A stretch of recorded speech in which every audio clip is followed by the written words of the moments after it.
لن تنالوا البر حتى تنفقوا مما تحبون وما تنفقوا من شيء فإن الله به علیم۔ تم نیکی کو ہرگز نہیں پا سکتے جب تک کہ تم خرچ نہ کرو وہ چیزیں جنہیں تم پسند کرتے ہو۔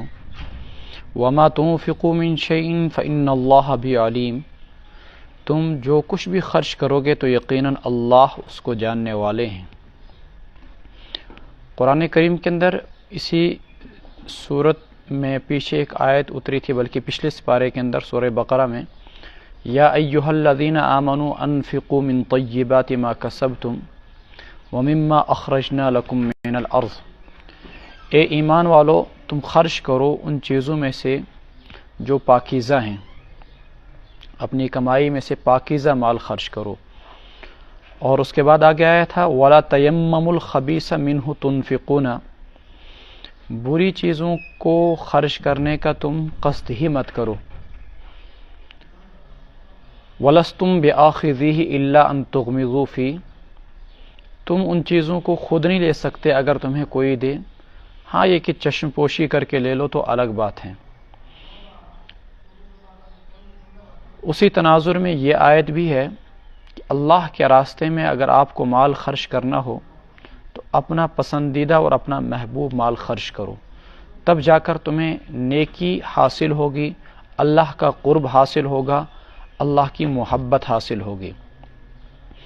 جب یہ آیت نازل ہوئی تو حضرت ابو طلحہ رضی اللہ تعالیٰ عنہ جو عشرۂ مبشرہ میں سے ہیں اور بڑے جلیل القدر صحابی تھے، وہ بارگاہ رسالت مآب صلی اللہ علیہ وسلم میں حاضر ہوئے، یا رسول اللہ صلی اللہ علیہ وسلم، میرا باغ ہے جس میں ایک کنواں بھی ہے بیرحا کے نام کا، یہ مسجد نبوی سے متصل تھا، مجھے اپنے مال میں سے یہ سب سے زیادہ پسندیدہ اور پیارا ہے، میں چاہتا ہوں کہ اللہ کے حکم کے مطابق مما تحبون، اپنے اس پسندیدہ اور پیارے مال کو اللہ کے راستے میں خرچ کر دو۔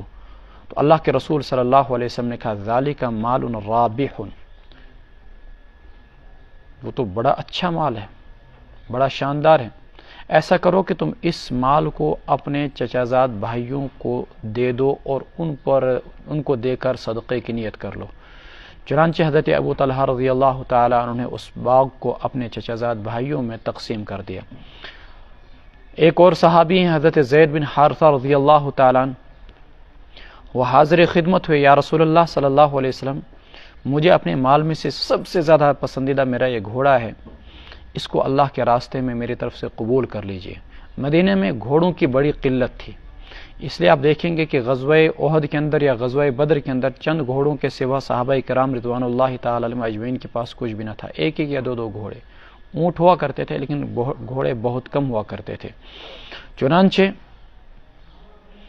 انہوں نے وہ گھوڑا بارگاہ رسالت مآب صلی اللہ علیہ وسلم میں پیش کر دیا کہ اس کو بطور صدقے کے قبول فرمائیے۔ اللہ کے رسول صلی اللہ علیہ وسلم نے فرمایا بہت اچھا ہے، اس کو قبول کیا، اور قبول کرنے کے بعد اسے انہی کے بیٹے حضرت اسامہ رضی اللہ تعالیٰ عنہ کو دے دیا۔ حضرت زید بن حارثہ تھوڑے سے دلگیر ہو گئے، یا رسول اللہ مجھ سے لیا گیا اور میرے بیٹے کو میرا صدقہ دیا گیا۔ فرمایا تمہیں تمہاری نیت کا ثواب مل گیا اور ہمیں جو مستحق لگا ہم نے اس کو دے دیا۔ تو یوں حضرت صحابہ نے اس آیت پر عمل کر کے دکھایا۔ حضرت عبداللہ ابن عمر رضی اللہ تعالیٰ عنہ اور خود حضرت عمر ابن خطاب رضی اللہ تعالیٰ عنہ، ان کے پاس کنیزیں تھیں، خود فرماتے ہیں وہ بڑی محبوب اور پیاری تھی۔ جب یہ آیت اتری مما تحبون تو انہوں نے ان کنیزوں کو راہ خدا کے اندر آزاد کر دیا اللہ کی رضا کے لیے۔ تو حضرت صحابہ نے اس آیت پر عمل کر کے پریکٹیکلی دکھا دیا لن تنالوا البر حتى تنفقوا مما تحبون، کہ اللہ کی محبت کو کیسے حاصل کیا جاتا ہے اور اللہ کی راہ میں کیسے پیارے پیارے مال کو خرچ کیا جاتا ہے۔ لیکن یاد رہے کہ یہاں پر مال خرچ کرنے سے مراد اپنی ضرورتوں سے زائد اولی العفو جو پیچھے مضمون آیا تھا، ایسا نہیں کہ ایک انسان کے پاس سب سے زیادہ پسندیدہ اور پیارا مال اپنا گھر ہے تو وہ اس گھر کو غریبوں کو دے دے اور خود سڑک پر آ جائے۔ کسی انسان کے پاس واحد ذریعہ معاش اس کی ایک دکان ہے، وہ غریبوں کو دے دے اور خود سڑک پر آ جائے۔ قول العفو، اپنے اور اپنے گھر والوں کے ضرورت سے زائد جو مال ہو اس مال کو راہ خدا کے اندر خرچ کیا جائے۔ وما تنفقوا من شیء فإن اللہ بہ علیم۔ لیکن ہمارے یہاں عجیب مسئلہ ہے کہ اگر کوئی چندہ لینے کے لیے آتا ہے تو اس کو جیب سے نکال کے 5 روپے 10 روپے دیں گے، حالانکہ نفس پر بھاری نہیں پڑتا ہے۔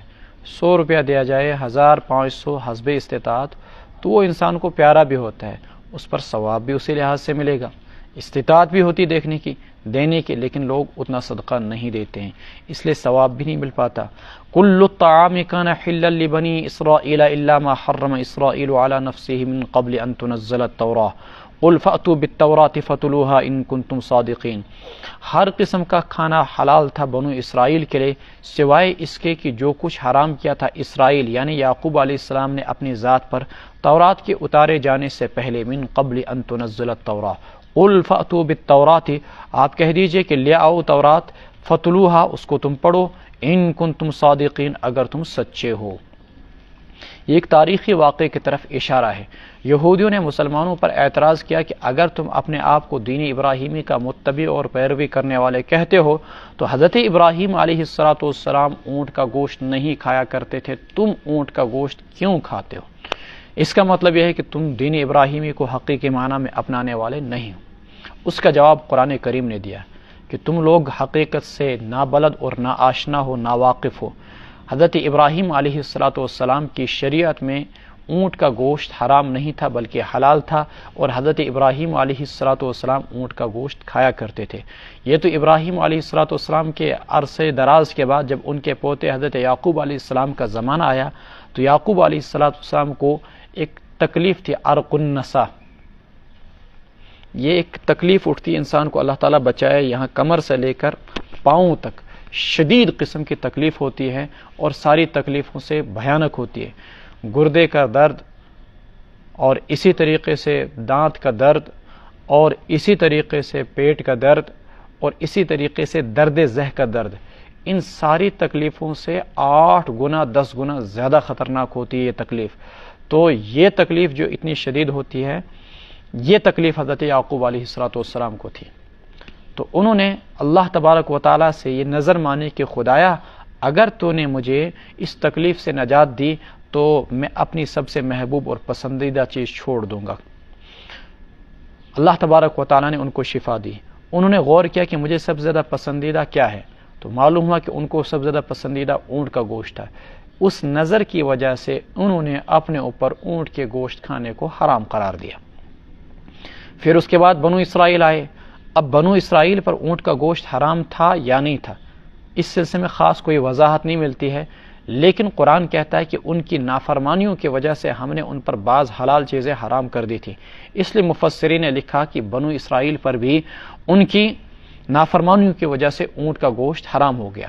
معلوم ہوا کہ اب اونٹ کا گوشت حرام بنو اسرائیل پر، اونٹ کا گوشت حرام حضرت یعقوب علیہ السلام پر نظر کی وجہ سے۔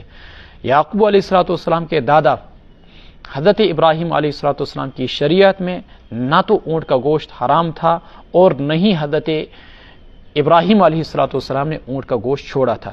تو مسلمان جو اونٹ کا گوشت کھاتے ہیں یہ ملت ابراہیمی کی پیروی کرتے ہوئے، یہ حضرت ابراہیم علیہ السلام کی پیروی کرتے ہوئے، چونکہ ان کے لیے اونٹ کا گوشت حلال تھا تو لہٰذا ہمارے لیے بھی حلال۔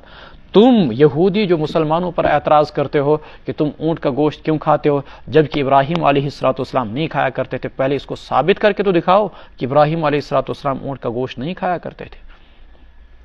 کل طعام کان حلا لبنی اسرائیل، ہر کھانا بنو اسرائیل کے لیے حلال تھا سوائے اس کے جو کہ حرام کیا تھا یعقوب علیہ السلام نے اپنے آپ پر تورات کے اتارے جانے سے پہلے۔ قل فأتوا بالتوراۃ، لاؤ تورات، اس میں دکھاؤ کہ کہاں لکھا ہے کہ حضرت ابراہیم علیہ السلام کی شریعت میں اونٹ کا گوشت حرام تھا یا ابراہیم علیہ السلام اونٹ کا گوشت نہیں کھایا کرتے تھے۔ فَاتْلُوهَا إِن كُنتُمْ صَادِقِينَ، پڑھو تم اسے اگر تم سچے ہو۔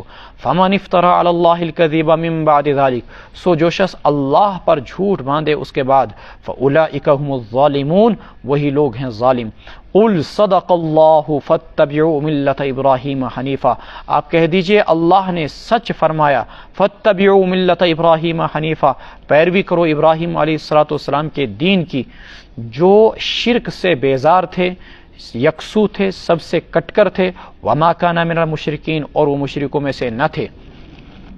ان اول بیت وضع للناس للذی ببکۃ مبارکا وہدی للعالمین، یہودیوں کا، مستشرقین کا اور مغربی مصنفین کا یوں دعویٰ ہے کہ روئے زمین پر سب سے پہلا گھر بیت المقدس تھا، اور پہلی بستی اریحا نامی، جس کو کہ وہ جیرو کو کہتے ہیں، وہ پہلی بستی تھی، جبکہ قرآن صاف صاف بتا رہا ہے کہ اس سے پہلے روئے زمین پر اللہ تبارک و تعالیٰ نے خانہ کعبہ کو آباد کیا تھا، اور احادیث میں آتا ہے کہ پہلے زمین پر خانہ کعبہ کو بنایا گیا، اس کے 40 سال بعد پھر بیت المقدس کو تعمیر کیا گیا، 40 سال کے بعد۔ ان اول بیت وضع للناس، سب سے پہلا گھر جو لوگوں کے لیے مقرر کیا گیا وہ ہے جو مکہ میں ہے، عربی میں اس کو بکہ بھی بولتے ہیں، مبارکن بڑا بابرکت ہے، وہدی للعالمین، اور پوری انسانیت کے لیے رہبری اور رہنمائی کا باعث ہے، فیہ آیات بینات، اس میں کچھ واضح نشانیاں ہیں، مقام و ابراہیم، یعنی کہ ابراہیم علیہ السلام کا مقام، ومن دخلہ کان آمنا، اور جو شخص وہاں پر داخل ہو جائے اسے امن ملے گا، وللہ علی الناس حج البیت من استطاع الیہ سبیلا، اور لوگوں پر اللہ کی رضا جوئی کے لیے بیت اللہ کا حج کرنا لازم ہے، من استطاع الیہ سبیلا، جو وہاں تک پہنچنے کی راہ پا سکے، ومن کفر، اور جو شخص کفر کرے گا، فإن اللہ غنی عن العالمین، تو اللہ تبارک و تعالی بے نیاز ہیں جہاں والوں سے۔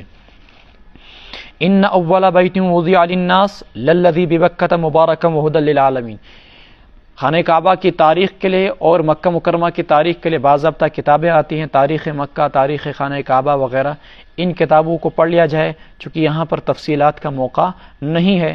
ہم آگے بڑھتے ہیں، جس میں رب العالمین نے حج کی فرضیت کا اعلان کیا اور کچھ چیزیں بتائی کہ مکہ مکرمہ کے اندر اللہ تعالیٰ نے کچھ واضح نشانیاں بنائی۔ ان واضح نشانیوں میں سے صفا مروہ، واضح نشانیوں میں سے مینا، واضح نشانیوں میں سے عرفات، واضح نشانیوں میں سے خود مطاف، واضح نشانیوں میں سے زمزم، واضح نشانیوں زمزم کا کنواں، اور واضح نشانیوں میں سے اللہ تبارک و تعالیٰ نے مقام ابراہیم کو قرار دیا۔ یہ وہ ساری جگہیں جو اللہ تعالیٰ نے بابرکت بنائی، مبارکہ، بابرکت اس لحاظ سے کہ پوری دنیا ایک ویران اور سنسان جگہ ہونے کے باوجود پوری دنیا وہاں پر لپک لپک کر جاتی ہے، اور جو ایک بار جاتا ہے وہ بار بار وہاں پر جاتا ہے۔ ابراہیم علیہ السلام نے دعا کی تھی، فجعل افئدۃ من الناس تہوی الیہم، خدایا لوگوں کے دلوں کو بس اس کی طرف پھیر دے، لوگوں کے دلوں میں اس کی محبت ڈال دے، تہوی الیہم۔ چنانچہ اللہ رب العزت نے پوری دنیا کے دل میں خانہ کعبہ کی محبت ڈالی، اور جو ایک بار جاتا ہے وہ بار بار جانے کی کوششیں کرتا ہے۔ ومن دخلہ کان آمنا، عرب کہ حالات ایسے نہ تھے کہ جن کو بہتر قرار دیا جا سکے، دشمنیاں عام تھی، جنگیں عام تھی، ڈاکہ زنی عام تھی، اور کہیں پر بھی راہ چلتا انسان اکیلا مل جاتا تو لوگ اس کو گرفتار کر کے غلام بنا لیتے، انارکی پھیلی ہوئی تھی۔ اس ایسے ملک کے اندر اللہ تبارک و تعالیٰ نے بیچ میں ایک ایسے شہر کو رکھا جہاں پر اگر کوئی شخص اپنے باپ کے قاتل کو بھی دیکھ لیتا تو نظریں جھکا لیتا، اس کے گریبان کو نہ پکڑتا، اپنے سگے باپ کے قاتل کو بھی دیکھ لیتا تو کچھ نہ کہتا، اپنی نگاہیں جھکا لیتا۔ ومن دخلہ کان آمنا، جو وہاں پر داخل ہو گیا اسے امن مل گیا۔ اس لیے علماء نے لکھا ہے کہ خانہ کعبہ کے اندر بلکہ پورے حرم کے اندر کسی بھی قسم کی جنگ کرنا جائز نہیں ہے۔ اللہ کے رسول علیہ الصلوۃ والسلام نے فتح مکہ کے موقع پر فرمایا تھا کہ میرے لیے آج صبح سے لے کر عصر کی نماز تک اس کو حلال قرار دیا گیا تھا، اس کے بعد قیامت تک کے لیے اس کو حرام قرار دیا گیا۔ اب یہاں پر کسی بھی قسم کی جنگ یا کسی قسم کی قتل یا خون ریزی جائز نہیں ہے۔ ومن دخلہ کان آمنا وللہ علی الناس حج البیت، حتیٰ کہ اگر قاتل چلا جائے تو کیا اس کو حرم کے اندر قتل کر سکتے ہیں؟ فقہا فرماتے ہیں وہاں پر قتل کرنا جائز نہیں ہے قاتل کو، جب تک وہ حرم کے اندر رہے گا تب تک اس کو قتل نہیں کیا جا سکتا۔ ہاں جب وہ تنگ ہو کر مجبور ہو کر، جیسے اس کو کھانا پینا بند کر دیا جائے، تنگ ہو کر مجبور ہو کر جب وہ حرم سے باہر نکلے گا تب اس سے قصاص لیا جائے گا، حرم کے اندر رہتے ہوئے قصاص بھی نہیں لیا جا سکتا ہے۔ آگے اللہ رب العزت نے حج کی فرضیت کا مسئلہ بیان کیا، وَلِلَّهِ عَلَى النَّاسِ حِجُّ الْبَيْتِ مَنِ اسْتَطَاعَ إِلَيْهِ سَبِيلًا، حج کس پر فرض ہے؟ جس کے پاس وہاں جانے کا پیسہ موجود ہو۔ آج کل کے زمانے میں کہہ دیجئے کہ یہاں سے وہاں جانے کے ٹکٹ کا خرچہ، وہاں ہوٹلوں کا خرچہ، وہاں کھانے پینے کا خرچہ، اتنا ہی کافی نہیں، بلکہ راستہ مامون ہو، اور اسی طریقے سے یہ بھی شرط ہے کہ جسم تندرست ہو۔ اگر بیمار ہے تو حج فرض نہیں ہے، راستہ مامون نہیں ہے تو حج فرض نہیں ہے۔ پیچھے اپنے اہل و عیال کے لیے خرچہ نہیں ہے، خود تو آپ حج میں جا رہے ہیں اور گھر والوں کو کھانے کے لیے کچھ بھی نہیں ہے، تو ایسے شخص پر بھی حج فرض نہیں ہے۔ اہل و عیال کے لیے بھی خرچہ ہونا چاہیے، اپنے لیے بھی خرچہ ہونا چاہیے، راستے کا کرایہ بھی ہونا چاہیے، راستہ معمون بھی ہونا چاہیے، اور اسی طریقے سے ساتھ ساتھ میں جسم بھی تندرست ہونا چاہیے۔ اگر یہ ساری شرائط پائی جائیں تو حج فرض ہوگا، اگر یہ ساری شرائط نہیں پائی جائیں گے تو حج فرض نہیں ہوگا۔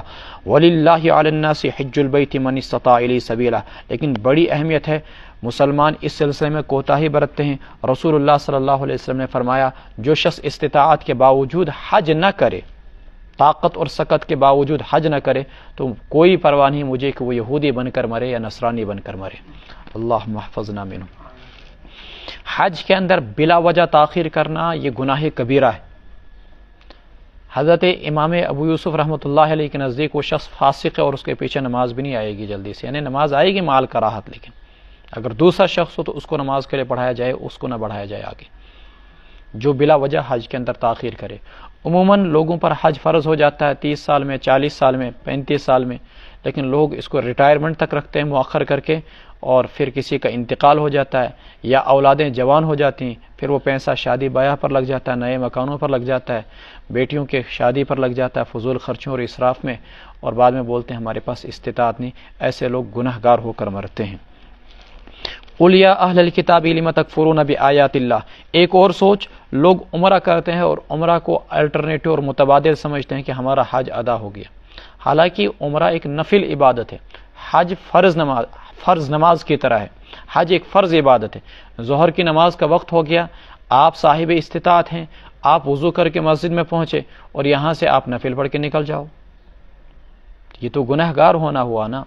اس لیے ضروری یہ ہے کہ جس شخص پر حج فرض ہو وہ حج کرے، صرف عمرے پر اکتفا نہ کرے جیسے کہ لوگوں کے درمیان رسم چل پڑی ہے۔ قُلْ يَا أَهْلَ الْكِتَابِ لِمَ تَكْفُرُونَ، حج سنت ہے، الگ سے ایک عبادت ہے، اس کا الگ ثواب ہے، لیکن اس پر اکتفا کر کے فرض کو نہ چھوڑا جائے۔ قُلْ يَا أَهْلَ الْكِتَابِ لِمَ تَكْفُرُونَ بِآيَاتِ اللَّهِ، آپ کہہ دیجئے اے اہل کتاب تم اللہ کی آیات کا کیوں انکار کرتے ہو، وَاللَّهُ شَهِيدٌ عَلَى مَا تَعْمَلُونَ، اللہ واقف ہیں تمہارے اعمال پر جو کچھ تم کرتے ہو۔ قُلْ يَا أَهْلَ الْكِتَاب، آپ کہہ دیجئے اے اہل کتاب لِمَ تَصُدُّونَ عَن سَبِيلِ اللَّهِ، کیوں روکتے ہو تم اللہ کے راستے سے انہیں جنہوں نے ایمان لایا، من آمنا تبغونها عوجا وانتم شہداء، تم ان میں کجیاں تلاش کرتے ہو اللہ کے راستے میں، وانتم شہداء، اور تم خود واقف ہو، وما اللہ بغافل عما تعملون، اللہ تعالی ہرگز بے خبر نہیں ہے ان چیزوں سے جو کچھ تم کر رہے ہو۔ یا ایھا الذین آمنوا، اے ایمان والو، ان تطیعوا فریقا من الذین اوتوا الکتاب، اگر تم نے بات مان لی اہل کتاب میں سے ایک جماعت کی، یردوکم بعد ایمانکم کافرین، وہ تم کو ایمان لانے کے بعد واپس کافر بنا چھوڑیں گے۔ ایک یہودی تھا، اس کا نام تھا شماس بن قیس، بوڑھا تھا، نابینا ہو چکا تھا، تھوڑی تھوڑی اس کی آنکھوں کی بینائی موجود تھی۔ ایک بار یہ انصار کی محفل سے گزرا۔ آپ کو معلوم ہوگا کہ انصار کے دو بڑے بڑے قبائل تھے، اوس اور خزرج، اور اسلام سے پہلے ان کے درمیان شدید جنگیں باہمی طور پر ہو چکی تھی، تقریباً 120 سال تک جنگیں چلی تھی، اور اسلام سے تھوڑے عرصے پہلے ان کے درمیان ایک جنگ بھی ہو چکی تھی، جنگ بعاث نامی۔ تو یہ آپس میں ایک دوسرے کے شدید دشمن تھے۔ اللہ رب العزت نے اسلام کی برکت سے جب دونوں قبائل نے اسلام لایا، دونوں کو باہم شیر و شکر کر دیا۔ جس طریقے سے شیر اور شکر، شیر بولتے ہیں دودھ کو، شکر بولتے ہیں چینی کو، دودھ اور چینی آپس میں مل جائے تو پھر چینی نظر نہیں آتی ہے، دونوں کا وجود ایک ہو جاتا ہے۔ اسی طریقے سے اللہ رب العزت نے ان دونوں کا وجود گویا کہ ایک کر دیا تھا۔ اس بوڑھے یہودی سے ان کی یہ محبت، ان کی یہ الفت دیکھی نہ گئی۔ یہ ایک محفل میں بیٹھے ہوئے تھے، باہمی ہنسی مذاق کر رہے تھے، اس کو آگ لگ گئی ان کی محبت دیکھ کر، حسد کی آگ میں جلنے لگا، سوچنے لگا کہ ان کو آپس میں پھر کسی نہ کسی طریقے سے بھڑکایا جائے۔ چنانچہ اس نے ایک نوجوان کو کہا کہ جا کر ان کی محفلوں میں زمانہ جاہلیت کے وہ اشعار پڑھو جو جنگ معاص کے موقع پر ایک دوسرے کے خلاف گایا کرتے تھے، کہا کرتے تھے۔ وہ نوجوان یہودی آیا اور ان کی محفلوں میں کھڑے ہو کر اس نے وہ اشعار پڑھنے شروع کیے، جس میں ایک دوسروں کے خون کا تذکرہ تھا، اور ایک دوسروں کے جان لینے کا تذکرہ تھا، اور ایک دوسروں کے مقتولوں کا انتقام لینے کا تذکرہ تھا۔ یہ اشعار جب پڑھے گئے تو وہ پرانے بجھے ہوئے شعلے دوبارہ بھڑکنے لگے، انتقام کی آگ بھڑکنے لگی، لوگوں کی آنکھوں میں خون اتر آیا، حتیٰ کہ پہلے باتیں ہوئی، باتیں پھر تکرار پھر غصہ، اور پھر باضابطہ جنگ کی تاریخ تک فکس ہو گئی۔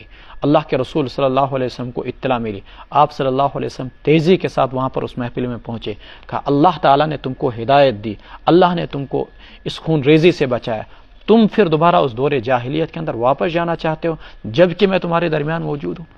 کیسی یہ جاہلیت والی باتیں کرتے ہو؟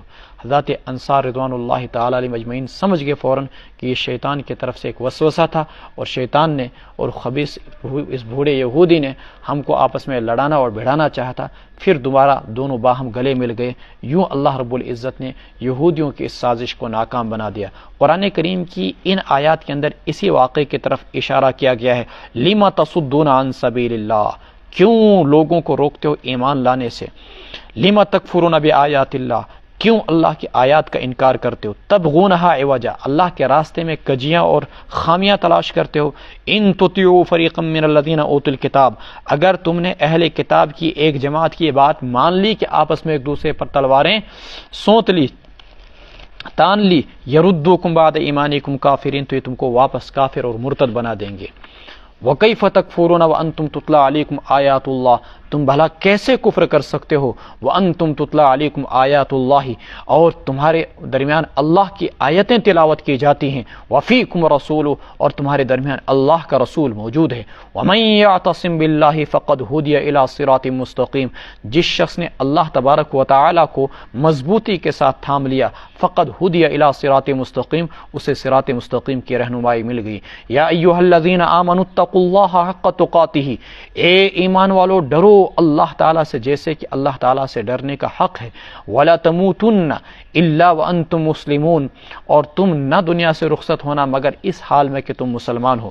اللہ تعالیٰ سے ڈرو، ڈرنے کا مطلب کیا ہے کہ انسان اللہ کے خوف سے گناہوں کو چھوڑ دے، اللہ کے خوف سے انسان اللہ کی نافرمانی نہ کرے، اللہ کی اطاعت و فرما برداری کرے۔ مثلا ایک بچے کو یہ ڈر ہوتا ہے کہ اگر میں سبق یاد نہ کروں، اگر میں فلاں کام نہ کروں تو میرے والد صاحب، میرے استاد جو ہیں مجھے ماریں گے۔ والد صاحب اور استاذ کے ڈر سے وہ سبق یاد کرتا ہے۔ ایسے ایک بندہ اللہ تبارک و تعالیٰ کے ڈر سے، خوف سے اللہ تعالیٰ کے سارے احکامات پر عمل پیرا ہونے والا بن جائے، اللہ کی محبت والا بن جائے، اور اسی طریقے سے اللہ کے خوف سے ہر گناہ کو چھوڑنے والا بن جائے، اسے ہم تقویٰ کہتے ہیں۔ تقویٰ کے معنی پرہیزگاری کہتے ہیں۔ اب مفسرین نے لکھا کہ یہاں پر مطلب کیا ہے تقویٰ کا؟ فرمایا کہ اللہ تبارک و تعالیٰ کی ایسی اطاعت کی جائے کہ اس کے بعد اللہ کی نافرمانی نہ ہو، ان یطاع فلا یعصى، اللہ کا ایسا ذکر کیا جائے، اللہ کو ایسا یاد کیا جائے کہ پھر اس کو بھلایا نہ جائے، ان یذکر فلا ینسى، اللہ کی ایسی شکر گزاری کی جائے، بندہ اللہ کا ایسا شکر گزار بندہ بن جائے کہ فلا یکفر، کہ اس کے بعد پھر وہ اللہ تعالیٰ کی ناشکری نہ کرے، ان یشکر فلا یکفر، اللہ کا ایسا شکر کیا جائے کہ پھر اللہ کی نافرمانی نہ کی جائے۔ تو تین چیزیں ہیں، ان یطاع فلا یعصى، ان یذکر فلا ینسى، وان یشکر فلا یکفر، اللہ کی اطاعت کی جائے ایسی کہ پھر اللہ کی نافرمانی نہ ہو، اللہ کا ذکر اور اللہ کی ایسی یاد ہو کہ پھر اس کے بعد اللہ تبارک و تعالیٰ کو کبھی بھلایا نہ جائے، اللہ کا ایسا شکر ہو کہ اس شکر کے بعد اللہ تبارک و تعالیٰ کی ناشکری نہ ہو۔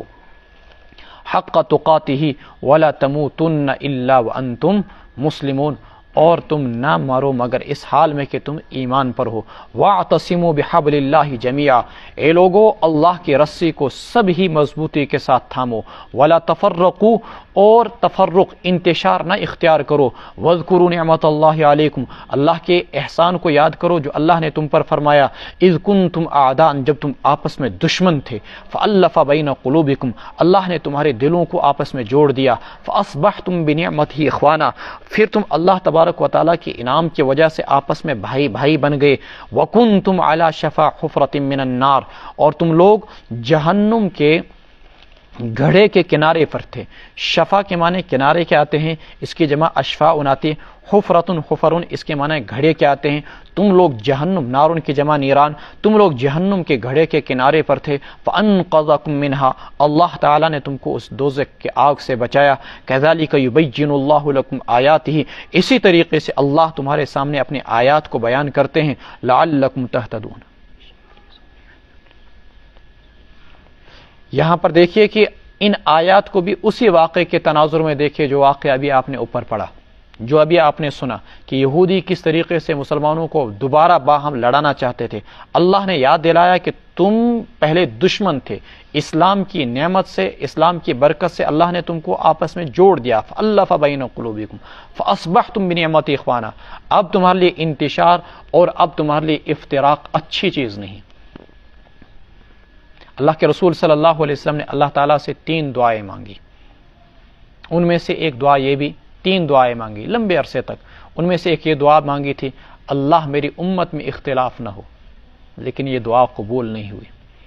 لیکن تاہم پھر بھی انسان کو یہ کوشش کرنی چاہیے، قوموں اور جماعتوں کو کوشش کرنی چاہیے کہ اپنی انا کو ذبح کر کے، اختلاف ہوتا کیوں ہے؟ انانیت کی وجہ سے، تکبر کی وجہ سے، میری چلنی چاہیے، میری سنی جانی چاہیے، میری حاکمیت ہو، یہیں سے تو اختلاف، یہیں سے تو ملک، یہیں سے تو علاقے، یہیں سے پھر الگ الگ صدور بنتے ہیں، یہی چیز ساری برائیوں کی جڑ ہے، وہ ہے انانیت اور غرور و تکبر۔ اللہ تبارک و تعالیٰ نے کہا اپنی انانیت کو ذبح کر کے تم لوگ سب کے سب اللہ کی رسی کو یعنی قرآن کریم کو دار و مدار بنا کر اس کو مضبوطی کے ساتھ تھام لو، انتشار نہ کرو، ولا تفرقوا۔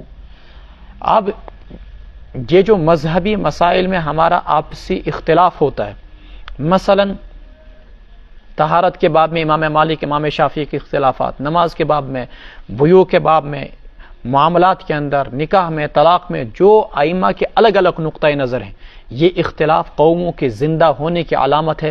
اور اللہ کے رسول صلی اللہ علیہ وسلم نے فرمایا کہ جو شخص اجتہاد کرے کسی ایسے مسئلے میں جہاں پر نص موجود نہیں، اجتہاد تو وہیں پر ہوگا جہاں نص موجود نہ ہو، تو مجتہد کو باضابطہ طور پر اگر وہ درست ہوا تو 2 ثواب ملیں گے، اگر غلطی پر ہوا تو تب بھی اس کو 1 ثواب ملے گا۔ ایسا اختلاف تو مطلوب ہے شریعت کے اندر، اور یہ تو باعث رحمت ہے، اختلاف امتی رحمت اسی کو کہا گیا ہے۔ لیکن وہ اختلاف جو دشمن کے مقابلے میں تمہارا ہو، وہ تمہارے لیے باعث رحمت نہیں بلکہ باعث زحمت ہے۔ وَلْتَكُن مِّنكُمْ أُمَّةٌ يَدْعُونَ إِلَى الْخَيْرِ۔ اب جب انسان بیکار بیٹھے گا تو باہمی لڑائیاں ہوں گی، فتنے ہوں گے، فساد ہوں گے۔ امت کو ایک مشن دیا گیا، امت کو ایک کام میں لگا دیا گیا، وہ مشن وہ کیا تھا؟ وَلْتَكُن مِّنكُمْ أُمَّةٌ يَدْعُونَ إِلَى الْخَيْرِ۔ تم دعوت کے کام میں مصروف ہو جاؤ، تم میں ایک جماعت ایسی ہونی چاہیے جو لوگوں کو برائی خیر کی طرف، نیکی کی طرف بلائے، وَيَأْمُرُونَ بِالْمَعْرُوفِ، نیکیوں کا حکم دے، وَيَنْهَوْنَ عَنِ الْمُنْكَرِ، اور برائیوں سے روکے، وَأُولَئِكَ هُمُ الْمُفْلِحُونَ، اور یہی لوگ ہیں کامیاب۔ اللہ کے رسول علیہ الصلوۃ والسلام نے فرمایا ان الناس اذا رأوا الظالم فلم يأخذوا على يده، لوگ جب ظالم کو دیکھیں اور اس کے ہاتھ کو نہ پکڑیں اور پکڑ کر اس کو ظلم سے نہ روکیں، ان قریب یہ شک نہیں بلکہ یقین ہے کہ اللہ تبارک و تعالیٰ ساری کی ساری قوم کو تباہ و برباد کر دے۔ اس لیے امر بالمعروف اور نہی عن المنکر ہونا انتہائی ضروری ہے، جس کو کہا گیا وَيَأْمُرُونَ بِالْمَعْرُوفِ وَيَنْهَوْنَ عَنِ الْمُنکر۔ ایک لفظ میں غور کیجئے، قرآن نے یہاں پر الفاظ استعمال کیے معروف، نیکی کے لیے۔ معروف کے معنی آتا ہے جانا پہچانا، مشہور، اور برائی کے لیے منکر کا لفظ استعمال کیا۔ منکر کے معنی آتے ہیں اجنبی، جس کو کوئی جانتا نہ ہو، جس کو کوئی پہچانتا نہ ہو۔ تو اللہ تعالیٰ نے اسلامی معاشرے کے لیے گویا کہ ایک چیز آپ کو پیش کی کہ اسلامی معاشرہ ایسا ہونا چاہیے کہ نیکیوں کا چلن ہو، نیکیاں معروف ہوں، نیکیاں مشہور ہوں، نیکیاں ہر جگہ عام ہوں، زباں زد ہوں، اور گناہ کیسے ہو؟ وَيَنْهَوْنَ عَنِ الْمُنکر، گناہ ایسے ہوں کہ کوئی پہچانتا ہی نہیں، انہیں گناہوں کا چلن نہیں ہونا چاہیے، گناہ بالکل موجود نہیں ہونا چاہیے۔ قرآن کی اعجاز کی ایک خوبی یہ بھی ہے کہ قرآن نے یہاں پر برائی کے لیے ایک نیا لفظ استعمال کیا، معروف۔ یہ نیکی کے لیے اچھا لفظ استعمال کیا نیا لفظ معروف، اور برائی کے لیے نیا لفظ استعمال کیا منکر۔ وَأُولَئِكَ هُمُ الْمُفْلِحُونَ وَلَا تَكُونُوا كَالَّذِينَ تَفَرَّقُوا، نہ ہو جانا تم ان لوگوں کی طرح جنہوں نے انتشار کیا، واختلفوا، اور اختلاف کیا، مِن بَعْدِ مَا جَاءَهُمُ الْبَيِّنَاتُ، واضح دلائل آنے کے بعد، وَأُولَئِكَ لَهُمْ عَذَابٌ عَظِيمٌ، اور یہی ہیں وہ لوگ جن کے لیے بڑا عذاب ہوگا۔ یوم تبیض وجوہ وتسود وجوہ، جس دن کچھ چہرے سفید ہوں گے، روشن ہوں گے، چمکدار ہوں گے، وتسود وجوہ، اور کچھ چہرے ایسے ہوں گے جو سیاہ ہوں گے۔ فَأَمَّا الَّذِينَ اسْوَدَّتْ وُجُوهُهُمْ، سو جن لوگوں کے چہرے سیاہ ہوں گے ان سے کہا جائے گا اکفرتم بعد ایمانکم، کیا تم نے ایمان لانے کے بعد کفر اختیار کیا، فذوقوا العذاب بما کنتم تکفرون، چکھو تم عذاب کا مزہ اس وجہ سے کہ تم کفر کیا کرتے تھے۔ واما الذین ابیضت وجوہہم، اور جن لوگوں کے چہرے روشن ہوں گے، چمکدار ہوں گے، ففی رحمت اللہ، وہ اللہ کی رحمت میں ہوں گے، ہم فیہا خالدون، اس میں ہمیشہ ہمیش ہوں گے۔ بھائیو، ہم دنیا میں گناہ کرتے ہیں، اللہ ہمارے چہروں کو سیاہ نہیں کرتے، اللہ ہمارے گناہوں پر پردہ ڈالتے ہیں۔ کل قیامت کے دن مسئلہ ایسا نہیں ہوگا، کل قیامت کے دن گنہگاروں کے چہرے نظر آئیں گے، چہرے مردود ہوں گے، سیاہ ہوں گے، جبکہ نیکوکاروں کے چہرے بھی سفید اور چمکدار نظر آئیں گے۔ کل قیامت کا دن تو ہوگا یوم تبلی السرائر، جس دن بھید سارے کھل جائیں گے، جس دن راز سارے کھل جائیں گے۔ دنیا میں تو ہمارے عیوب پر پردہ پڑا ہوا ہے، لیکن قیامت کے دن عیوب پر پردہ نہیں پڑا ہوگا، قیامت کے دن سارے کے سارے عیب ظاہر ہو جائیں گے۔ وَأَمَّا الَّذِينَ ابْيَضَّتْ وُجُوهُهُمْ فَفِي رَحْمَةِ اللَّهِ، اور جن لوگوں کے چہرے سفید ہوں گے وہ اللہ کی رحمت میں ہوں گے، ہم فیہا خالدون، وہ اس میں ہمیشہ ہمیش رہیں گے۔ تلک آیات اللہ نتلوها علیک بالحق، یہ اللہ تعالیٰ کی آیتیں ہیں، نتلوها علیک، جنہیں ہم آپ کے سامنے ٹھیک ٹھیک پڑھتے ہیں۔ وما اللہ یرید ظلما للعالمین، اللہ تعالیٰ جہاں والوں پر ظلم کرنے کا ارادہ نہیں کرتے۔ وَلِلَّهِ مَا فِي السَّمَاوَاتِ وَمَا فِي الْأَرْضِ، جو کچھ آسمانوں میں ہے، جو کچھ زمینوں میں ہے، سب اللہ ہی کا ہے۔ وَإِلَى اللَّهِ تُرْجَعُ الْأُمُورُ، اور سارے کے سارے امور اللہ ہی کی طرف لوٹائے جائیں گے۔ ہمارے یہاں معاملات عدالتوں میں پھنسے ہوتے ہیں، سپریم کورٹ میں، ہائی کورٹ میں، لوگوں کے پاس، رشتہ داروں کے پاس، دفاتر میں، ذاتی معاملات، گھریلو معاملات، ملکی معاملات، اجتماعی معاملات، انفرادی معاملات۔ فرماتے ہیں تم اللہ کی طرف رجوع کرو، اللہ ہی کی ذات سپریم کورٹ ہے۔ وَإِلَى اللَّهِ تُرْجَعُ الْأُمُورُ، جو فائنل ڈیسیزن لینا ہے وہ فائنل ڈیسیزن صرف اور صرف اللہ کی ذات لے گی، کوئی ملک کا وزیر اعظم نہیں لے سکتا۔ کیوں؟ اس ملک کے وزیر اعظم کا دل بھی اللہ کے ہاتھ میں ہے۔ اللہ اس کے دل میں تمہارے لیے ہمدردی ڈال دے تو اللہ کی طرف سے تمہارے لیے رحمتوں کے فیصلے ہوں گے، اگر اللہ اس کے دل میں تمہارے لیے سختی کے فیصلے ڈال دے تو گویا کہ وہ اللہ تعالیٰ کی طرف سے تمہارے لیے زحمت ہوگی۔ کنتم خیر امت، لہٰذا اللہ کو منا لو، کنتم خیر امت اخرجت للناس، تم بہترین امت ہو، اخرجت للناس، نکالا گیا ہے لوگوں کے لیے تمہیں، تأمرون بالمعروف، تم لوگوں کو نیکیوں کا حکم دیتے ہو، وتنہون عن المنکر، اور برائیوں سے روکتے ہو، وتؤمنون باللہ، اور اللہ کی ذات پر ایمان رکھتے ہو۔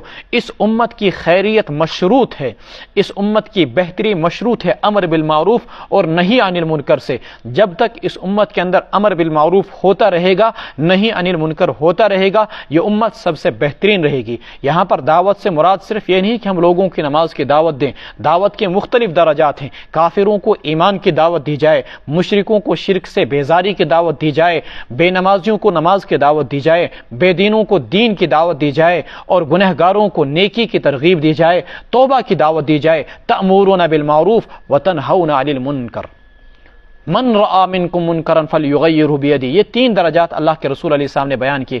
طاقت سے روکو، نہیں تو زبان سے روکو، نہیں روک سکتے ہو تو پھر اس کے بعد کم سے کم برائی کو دل سے برا جانو۔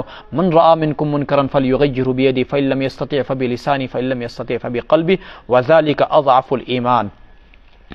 ایک اور روایت حضرت انس بن مالک رضی اللہ تعالیٰ عنہ سے منقول ہے، فرمایا رسول اللہ صلی اللہ علیہ وسلم نے لَتَأْمُرُنَّ بِالْمَعْرُوفِ وَلَتَنْهَوُنَّ عَنِ الْمُنْكَرِ أَوْ لَيَبْعَثَنَّ اللَّهُ عَلَيْكُمْ عِقَابًا مِّن فَتَدْعُونَهُ فَلَا يَسْتَجِيبُ لَكُمْ، لوگو تم نیکیوں کا حکم دو گے یا نہیں، لوگو تم برائیوں سے لوگوں کو روکو گے یا نہیں، ورنہ اللہ تم پر ایسا عذاب بھیجے گا کہ پھر اللہ سے دعائیں بھی مانگو گے، اللہ تمہاری دعاؤں کو بھی قبول نہیں کریں گے۔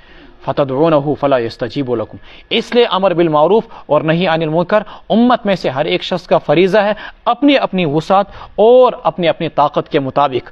ولو آمن اہل الکتاب لکان خیرا لهم، اگر اہل کتاب ایمان لے آتے تو ان کے لیے بہتر ہوتا۔ منهم المؤمنون واکثرهم الفاسقون، ان میں سے کچھ تو مومن ہیں لیکن زیادہ تر لوگ فاسق ہیں، مثلا عبداللہ ابن سلام مومن لیکن اکثر لوگ ان میں سے فاسق ہیں۔ لن یضروکم الا اذى، معمولی اذیت رسانی کے سوا وہ تمہیں کوئی نقصان نہیں پہنچا سکتے۔ لن یضروکم، نہیں وہ تمہیں نقصان پہنچا سکتے اہل کتاب مگر معمولی سی اذیت. وَإِن يُقَاتِلُوكُمْ يُوَلُّوكُمُ الْأَدْبَارَ، اگر وہ تمہارے ساتھ لڑیں بھی تو پشت پھیر کر تم سے بھاگ جائیں. ثُمَّ لَا يُنصَرُونَ، پھر ان کی مدد نہ کی جائے. چنانچہ تاریخ شاہد ہے، بنو قریظہ کی 400 نوجوان طاقتور ہٹے کٹے، ان کے سامنے آپشن تھا لڑ کر مریں یا برمیوں کی طرح کٹ کر مریں. وہ لڑ کر نہ مرے بلکہ گاجر مولی کی طرح آئے اور اپنی گردنیں 400 نوجوانوں نے کٹائی اور کسی نے بھی مسلمانوں سے مقابلہ کرنے کی ہمت نہ کی. وَإِن يُقَاتِلُوكُمْ يُوَلُّوكُمُ الْأَدْبَارَ ثُمَّ لَا يُنصَرُونَ. آج بھی اگر آپ دیکھیں گے ان کا یہ سارا زور ہوا سے چل رہا ہے، اوپر سے بمباری کر کے یا دور سے ٹینکوں سے گولے پھینک کر، یہ آمنے سامنے کا مقابلہ نہیں کر سکتے. ان میں 4 آدمی مر جاتے ہیں، پورے ملک کے اندر کوہرام مچ جاتا ہے. اگر یہ اتنے طاقتور ہوتے تو ہٹلر کے ساتھ مقابلہ کرتے. انہی کے بقول ہم 60 لاکھ مارے گئے. اگرچہ 60 لاکھ نہیں مارے گئے، انہوں نے خواہ اپنے آپ کو بہت بڑا مظلوم بنا کر پیش کیا. کچھ لوگوں کا کہنا ہے کہ چند لاکھ مارے گئے تھے، 5 یا 6 لاکھ. کچھ لوگوں کا کہنا ہے زیادہ 10 لاکھ. یہ بولتے ہیں ہم 60 لاکھ لوگ مارے گئے. اگر تم جنگ عظیم دوم کے اندر ہٹلر کے ہاتھوں سے 60 لاکھ لوگ مارے گئے تو ہٹلر کی فوج تو 10 لاکھ بھی نہیں رہی ہوگی، 20 لاکھ بھی نہیں رہی ہوگی. تو مقابلہ کرتے نا.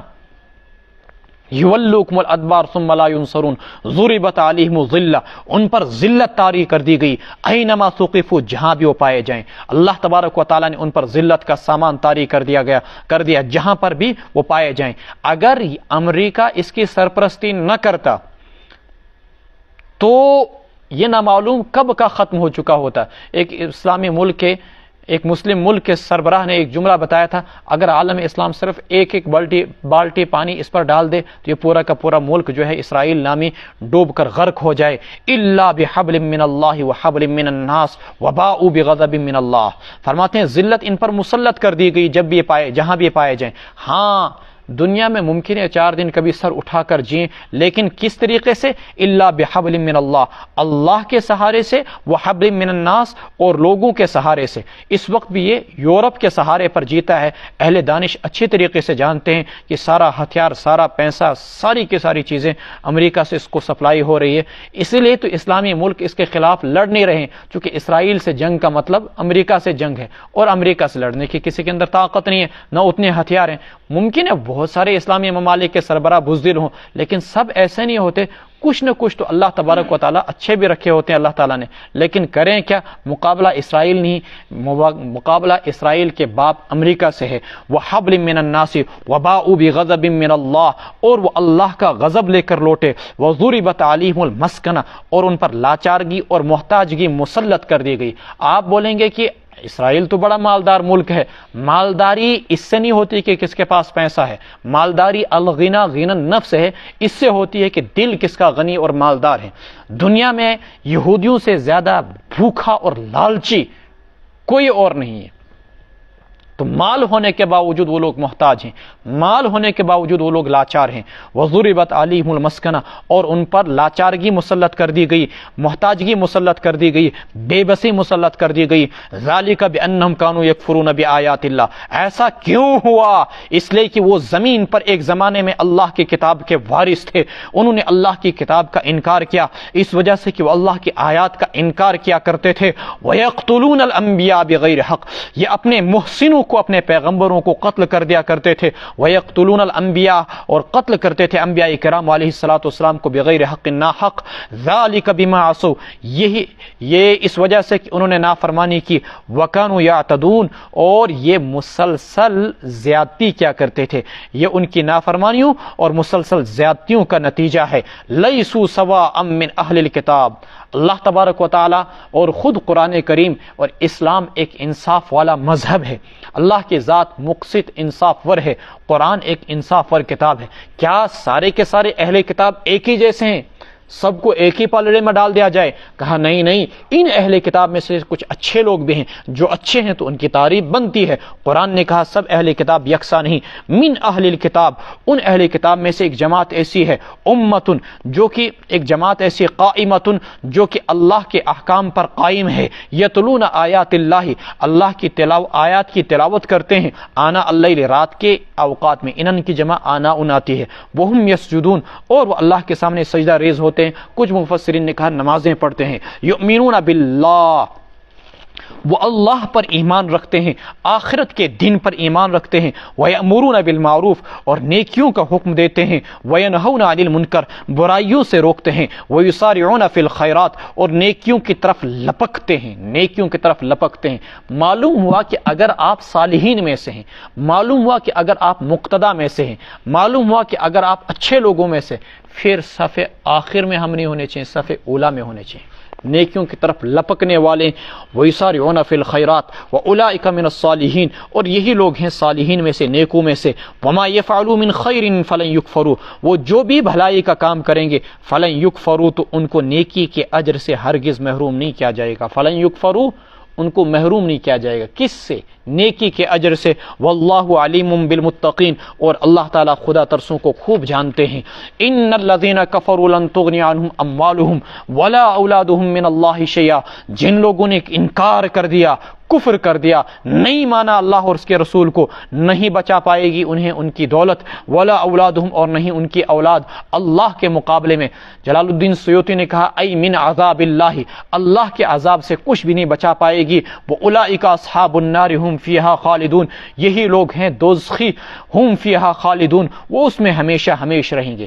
آگے اللہ تعالیٰ ایمان اور کفر کی ایک مثال دے رہے ہیں کہ حق اور باطل کے درمیان حد فاصل، ایک دیوار جو اچھائی اور برائی کے درمیان تمیز کرنے والی چیز ہے، وہ صرف اور صرف ایمان ہے۔ کفر ہے تو آپ کی کوئی بھی نیکی اللہ کے بارگاہ میں قابل قبول نہیں، اور کفر کے ہوتے ہوئے تم لاکھوں کے صدقات و خیرات کرو، کروڑوں کی مسجدیں بناؤ، کروڑوں کا خرچہ دو غریبوں کو۔ اللہ تبارک و تعالیٰ فرماتے ہیں کفر کی نحوست اتنی خطرناک ہے کہ ساری نیکیوں کو جلا کر راکھ کر دیتی ہے۔ اللہ نے اس کو ایک مثال سے سمجھایا، دیکھیے مثل ما ينفقون في هذه الحیات الدنیا یہ کافر لوگ، اللہ کے انکاری لوگ، اس کی مثال جو کچھ یہ خرچ کرتے ہیں اس دنیاوی زندگی میں، کمثل ریح جیسے کہ ہوا ہو، فیہا سر اس میں پالا ہو، پالا بولتے ہیں اردو کے اندر سرد ہوا کو، ٹھنڈی ہوا کو، تو ایسے اشمت وندس کن سات تس ترین ہوا آسن اگر تو یہ وائر مز سبزی ایسی وہ ساری کے ساری سبزی کو جلا کر خاکستر کر دیتی ہے۔ جس طریقے سے سبزی کو شدید دھوپ جلا دیتی ہے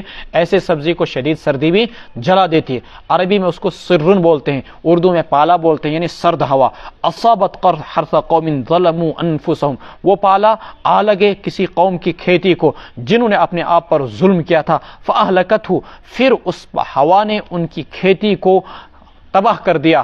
وما ظلمهم اللہ نے ان پر کوئی ظلم نہیں کیا، ولکن انفسهم یظلمون لیکن وہ خود اپنے آپ پر ظلم ڈھاتے ہیں۔ یعنی انہوں نے کروڑوں کے بالفرض صدقہ اور خیرات کیے بھی، ان کافروں نے، اللہ تبارک و تعالیٰ کے منکروں نے، لیکن کفر کا پالا، کفر کی سرد ہوا آ کر ان کے سارے اعمال کو تباہ و برباد کر دیتی۔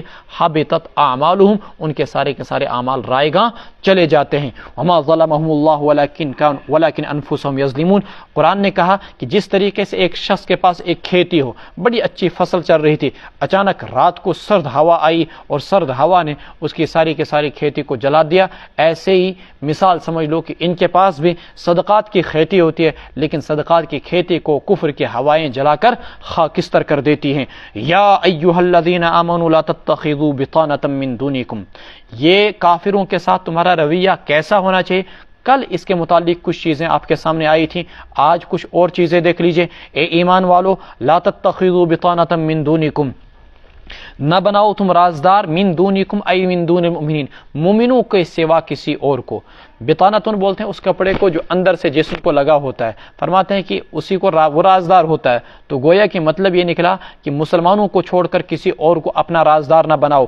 لا یألونکم خبالا وہ تم لوگوں کے ساتھ فساد کرنے میں کوئی کسر نہیں اٹھاتے، تمہیں نقصان پہنچانے کا کوئی موقع ہاتھ سے جانے نہیں دیں گے۔ ودوا ما عنتم تمہاری تکلیفیں ان کو اچھی لگتی ہے، عنیتا تکلیف جو مسلمانوں کو لگتی ہے، عنیتا یعنتو، اور ودن وہ چاہتے ہیں کہ تم کو کوئی مشقت پہنچے۔ قد بدت البغضاء من افواہہم دشمنیاں ان کے منہ سے چھلک پڑی، وما تخفی صدورہم اکبر اور جو کچھ ان کے دل چھپاتے ہیں وہ اس سے بھی بڑی چیز ہے۔ قد بینا لکم الآیات ان کنتم تعقلون ہم نے تمہارے سامنے آیتیں بیان کر دی اگر تم سمجھتے ہو۔ حضرت عمر فاروق رضی اللہ تعالیٰ عنہ کو کہا گیا کہ حضور یہاں پر ایک غیر مسلم بچہ ہے، بڑی اچھی تحریر ہے اس کی، آپ اس کو اپنا کاتب رکھ لیجئے، لکھنے والا محرر رکھ لیجئے، کلر کو اس کو رکھ لیجئے۔ حضرت عمر فاروق رضی اللہ تعالیٰ عنہ نے فرمایا اس صورت میں تو میں گویا کہ غیر مسلم کو بطانہ بناؤں گا، تب تو میں بطانہ لَاتَّخَذْتُ بِطَانَةً مِّن دُونِ الْمُؤْمِنِينَ، مسلمانوں کو چھوڑ کر کسی اور کو اپنا ہمراز بناؤں گا، میں اس کو اپنا کاتب اور منشی نہیں رکھ سکتا۔ امام قرطبی رحمۃ اللہ علیہ نے لکھا ہے کہ مسلم سلطنتوں کے زوال، خواہ وہ مغلیہ سلطنتیں ہوں، سلجوقی سلطنت ہو، عثمانی سلطنت ہو، ان کے زوال کی بڑی وجہ یہ ہے کہ ان لوگوں نے اپنے ہمراز اور ان لوگوں نے اپنے منشی، اپنے سیکٹری، اپنے اہم عہدوں پر جن لوگوں کو تعینات کیا تھا وہ غیر مسلموں کو کیا تھا، جو کہ در حقیقت باطل کے آلائے کار ہوا کرتے تھے، طاغوتی طاقتوں کے آلائے کار ہوا کرتے تھے، اور وہ بظاہر بڑے وفادار بن کر رہتے تھے۔ جب مسلمانوں پر بھروسہ نہیں کیا تو اس کا نتیجہ یہ نکلا کہ ان کی سلطنتوں کے سورج ہی غروب ہو گئے۔ اس لیے کافر کو ایسا رازدار بنانا اور اس پر بھروسہ کرنا جس سے کہ مسلمانوں کی ذات کو نقصان پہنچ جائے، ایسا جائز نہیں۔ تفصیل کل سورہ ممتحنہ کے حوالے سے بتائی گئی تھی کہ جو لوگ مسلمانوں کے ساتھ دشمنی نہیں کرتے، مسلمانوں کے ساتھ لڑتے نہیں، ان کے ساتھ تعلقات رکھنے میں کوئی حرج نہیں ہے، اور ان کے ساتھ تعلقات نہیں رکھنے چاہیے جو لوگ مسلمانوں کے ساتھ لڑتے ہیں یا جنہوں نے مسلمانوں کو جلا وطن کیا۔ تو فرمایا کہ وَدُّوا مَا عَنِتُّمْ، تمہیں کوئی مصیبت پہنچتی ہے تو انہیں خوشی ہوتی ہے، یعنی غیر مسلموں کو خوشی ہوتی ہے۔ لَا يَأْلُونَكُمْ خَبَالًا، تمہیں کوئی مصیبت پہنچے وہ تم لوگوں کو نقصان پہنچانے کا کوئی بھی موقع ہاتھ سے جانے نہیں دیتے۔ قَدْ بَدَتِ الْبَغْضَاءُ مِنْ أَفْوَاهِهِمْ، کبھی کبھی تو ان کے منہ سے دشمنی چھلک پڑتی ہے۔ وَمَا تُخْفِي صُدُورُهُمْ أَكْبَرُ، اور ان کے دلوں کے اندر جو بغض، جو حسد، جو نفرت بھری ہے وہ اس سے بھی بڑی ہے۔ قد بینا لکم الآیات ان کنتم تعقلون، ہاں انتم، اے مسلمانوں تم بڑے سادے ہو، سیدھے سادے ہو، ہاں انتم اولائی تحبونہم، تم تو ان سے محبت کرتے ہو، تم وہ لوگ ہو کہ تم ان سے محبت کرتے ہو، تحبونہم ولا یحبونکم، لیکن وہ تم سے محبت نہیں کرتے ہیں۔ وتؤمنون بالکتاب کلہ، تم ساری کتابوں پر ایمان رکھتے ہو، تورات پر، انجیل پر، زبور پر، قرآن پر، لیکن وہ ساری کتابوں پر ایمان نہیں رکھتے۔ تحبونہم، ہم بظاہر کافروں سے کتنی محبت دکھائیں لیکن وہ ہم سے محبت نہیں کرتے ہیں۔ اور جو مسلمان کافروں پر آنکھیں بند کر کے بھروسہ کرتے ہیں اور ان کی دوستیوں کا بھرم بھرتے ہیں وہ نادان ہے۔ کافر کبھی بھی مسلمان کے ساتھ دل سے دوستی کر ہی نہیں سکتا۔ ولا یحبونکم، ٹھیک ہے ظاہری کام نکالنے کے خاطر وہ تمہارے ساتھ ہنسے گا، کھیلے گا، تجارت بھی کرے گا، تمہاری شادیوں میں آئے گا، تمہیں اپنے گھر بھی لے جائے گا، سب کچھ، لیکن وہ دل سے تمہارا خیر خواہ نہیں۔ لا یحبونکم۔ وَإِذَا خَلَوْا وَإِذَا لَقُوكُمْ قَالُوا آمَنَّا، اور جب وہ تم سے آ ملتے ہیں تو کہتے ہیں قَالُوا آمَنَّا، ہم لوگ ایمان لے آئے۔ وَإِذَا خَلَوْا عَضُّوا عَلَيْكُمُ الْأَنَامِلَ مِنَ الْغَيْظِ، اور جب وہ تنہائیوں میں جاتے ہیں تو اپنے پوروں کو کاٹتے ہیں، من الغیظ، مارے غصے کے، اتنا غصہ ہوتا ہے ان کو مسلمانوں پر۔ قل موتوا بغیظکم، آپ کہہ دیجئے مر جاؤ تم اپنے غصے کی وجہ سے۔ ان اللہ علیم بذات الصدور، اللہ تبارک و تعالی سینوں کے احوال کو خوب جاننے والے ہیں۔ اوپر سے نیچے تک یہ مضمون صرف کافروں کے متعلق ہی نہیں بلکہ تؤمنون بالکتاب کلی سے محسوس ہوتا ہے کہ یہ اہل کتاب کے متعلق بھی ہے۔ جس طریقے سے مشرکین تمہارے دشمن ہیں اسی طریقے سے اہل کتاب یہود و نصارہ بھی تمہارے دشمن ہیں۔ جس طریقے سے وہ تمہاری کوئی بھلائی نہیں چاہتے، اہل کتاب بھی تمہاری بھلائی نہیں چاہتے، اہل کتاب بھی تمہاری مصیبتوں پر خوش ہوتے ہیں، وہ بھی تمہیں نقصان پہنچانے کا کوئی موقع ہاتھ سے جانے نہیں دیتے ہیں۔ لا یعلونکم خبالا، جن بھی مسلم ملکوں نے غیر مسلموں پر بھروسہ کیا، مشرکوں پر بھروسہ کیا اور اہل کتاب ملکوں پر بھروسہ کیا، اس زمانے کے اندر آج آپ ان کی تباہی کا نظارہ اپنے آنکھوں سے دیکھ سکتے ہیں، خصوصاً پڑوسی ملک۔ ان اللہ علیم بذات الصدور، ان تمسسکم حسنۃ تسؤہم وان تصبکم سیئۃ یفرحوا بها وان تصبروا وتتقوا لا یضرکم کیدہم شیئا ان اللہ بما یعملون محیط۔ اگر تمہیں کوئی مصیبت اچھائی پہنچتی ہے، تسؤہم تو وہ ان کو برا لگتا ہے، وَإِن تُصِبْكُمْ سَیِّئَةٌ یفرحوا بِہا، اور اگر تمہیں کوئی برائی پہنچتی ہے، مصیبت پہنچتی ہے تو وہ اس پر خوش ہوتے ہیں، وَإِن تَصْبِرُوا، اور اگر تم صبر اختیار کرو، وَتَتَّقُوا، اور تقوی اختیار کرو، لَا يَضُرُّكُمْ كَیدُہم شَیئا، تو ان کی تدبیر تمہیں کچھ بھی نقصان نہیں پہنچا سکتی۔ ان اللہ بما یعملون محیط، جو کچھ وہ کر رہے ہیں اللہ تبارک و تعالی ان کے اعمال کا احاطہ کیے ہوئے۔ ان تمسسکم حسنۃ تسؤہم، مسلمانوں کو مصیبت پہنچی تو وہ لوگ غیر مسلم خوش ہوتے ہیں، اور مسلمانوں کو کوئی برائی پہنچی، مسلمانوں کو کوئی اچھائی پہنچی تو وہ لوگ بڑے غمگین ہو جاتے ہیں اس پر کہ ان کو اچھائی کیوں پہنچی۔ اب اللہ تبارک و تعالیٰ نے فرمایا ان کی ساری مصیبتوں کا حل یہ ہے کہ آگے تمہیں صبر کا اور آگے تمہیں تقوی کا مظاہرہ کرنا ہوگا۔ جب صبر کا مظاہرہ کرو گے تو اس کے بعد تمہارے سامنے اللہ تبارک و تعالیٰ احد اور بدر اور خندق اور فتح مکہ کی یہ ساری مثالیں پیش کریں گے۔ وَإِن تَصْبِرُوا وَتَتَّقُوا، یعنی اللہ تبارک و تعالیٰ بدر کے مظاہر کو پیش کریں گے۔ اگر تم صبر اختیار کرو اور تقوی اختیار کرو، لا يضركم كيدهم شيئا، اور اگر صبر و تقوی اختیار نہیں کرو گے تو اس صورت میں پھر احد کی مثال بھی پیش آ سکتی ہے۔ ان اللہ بما یعملون محیط۔ یہاں تک یہ غزوہ فکری تھا، مسلمانوں کی ذہن سازی کی جا رہی تھی کہ دشمن کس کس طریقے سے تمہارے خلاف سازشیں کریں گے اور تم کو کس طریقے سے حساس، ہوشیار اور خبردار ان کی سازشوں سے اور ان کی چالوں سے رہنا۔ اب غزوہ فکری کے بعد غزوہ عملی کا تذکرہ آیا، ایک دو آیات کے اندر غزوہ بدر کا تذکرہ ہے، اور پھر مکمل آخر تک یا نصف تک تقریباً اس صورت کے اندر غزوہ احد کا تفصیلی تذکرہ ہے۔ وَإِذْ غَدَوْتَ مِنْ أَهْلِكَ تُبَوِّئُ الْمُؤْمِنِينَ مَقَاعِدَ لِلْقِتَالِ، اور جب آپ صبح صبح نکلے اپنے گھر سے، آپ مسلمانوں کو بٹھا رہے تھے مقاعد للقتال، جنگ کے لیے مورچوں پر مقرر کر رہے تھے۔ واللہ سمیع علیم، اللہ سننے والے، اللہ جاننے والے ہیں۔ تفصیلات میں جانے سے پہلے میں ہلکا سا آپ کو اس غزوہ احد کے واقعے کا خلاصہ بیان کر دوں تاکہ قرآن کو آخر تک سمجھنا ہمارے لیے آسان ہو جائے۔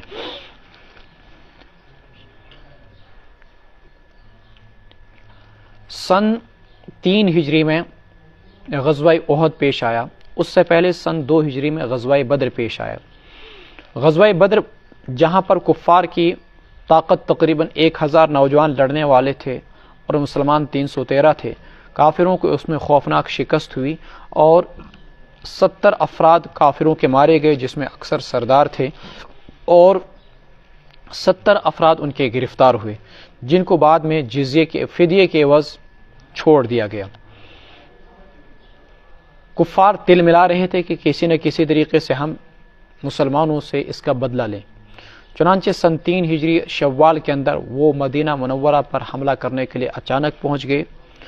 ان کے ساتھ 700 زرہ پوش آدمی تھے، سینکڑوں گھوڑے تھے، ہتھیار، نیزے، تلواریں، سب کچھ ان کے پاس تھا، اور 3000 لڑنے والے تھے۔ اللہ کے رسول صلی اللہ علیہ وسلم کو اطلاع ملی اچانک ایک دن پہلے۔ اب صحابہ کے ساتھ مشورہ ہوا کہ کیا کیا جائے، مدینہ میں رہ کر دفاع کیا جائے یا مدینہ سے باہر نکل کر دفاع کیا جائے۔ اکابر صحابہ کرام رضوان اللہ تعالی علیہم اجمعین اور اللہ کے نبی علیہ السلام کی رائے یہ تھی کہ مدینہ میں رہ کر دفاع کیا جائے، چونکہ بزرگوں نے بتلایا جب بھی دشمنوں نے مدینہ میں حملہ کیا، اگر ہم نے مدینہ میں رہ کر دفاع کیا تو ہم لوگ کامیاب ہوئے۔ لڑنے والے ہمارے نوجوان وہ گلیوں میں لڑتے ہیں، جبکہ عورتیں چھتوں سے دشمنوں پر پتھراؤ کرتے ہیں اور تیر چلاتے ہیں۔ یوں دشمن گلیوں کے اندر شکست کھا جاتا ہے اور ہمیں دشمن کو منتشر کرنے میں سہولت ہو جاتی ہے۔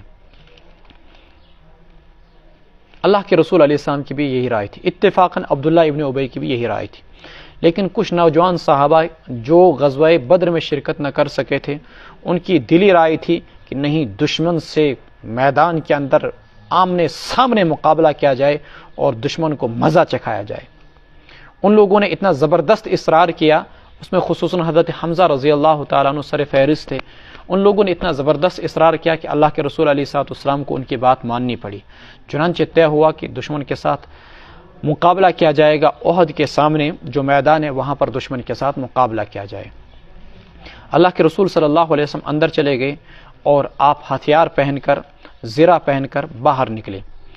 نوجوان صحابہ کو احساس ہوا کہ ہم نے اللہ کے رسول صلی اللہ علیہ وسلم کو ان کے منشا اور مرضی کے خلاف زبردستی باہر نکلنے پر مجبور کیا، کہیں اللہ تعالیٰ ناراض نہ ہو جائے۔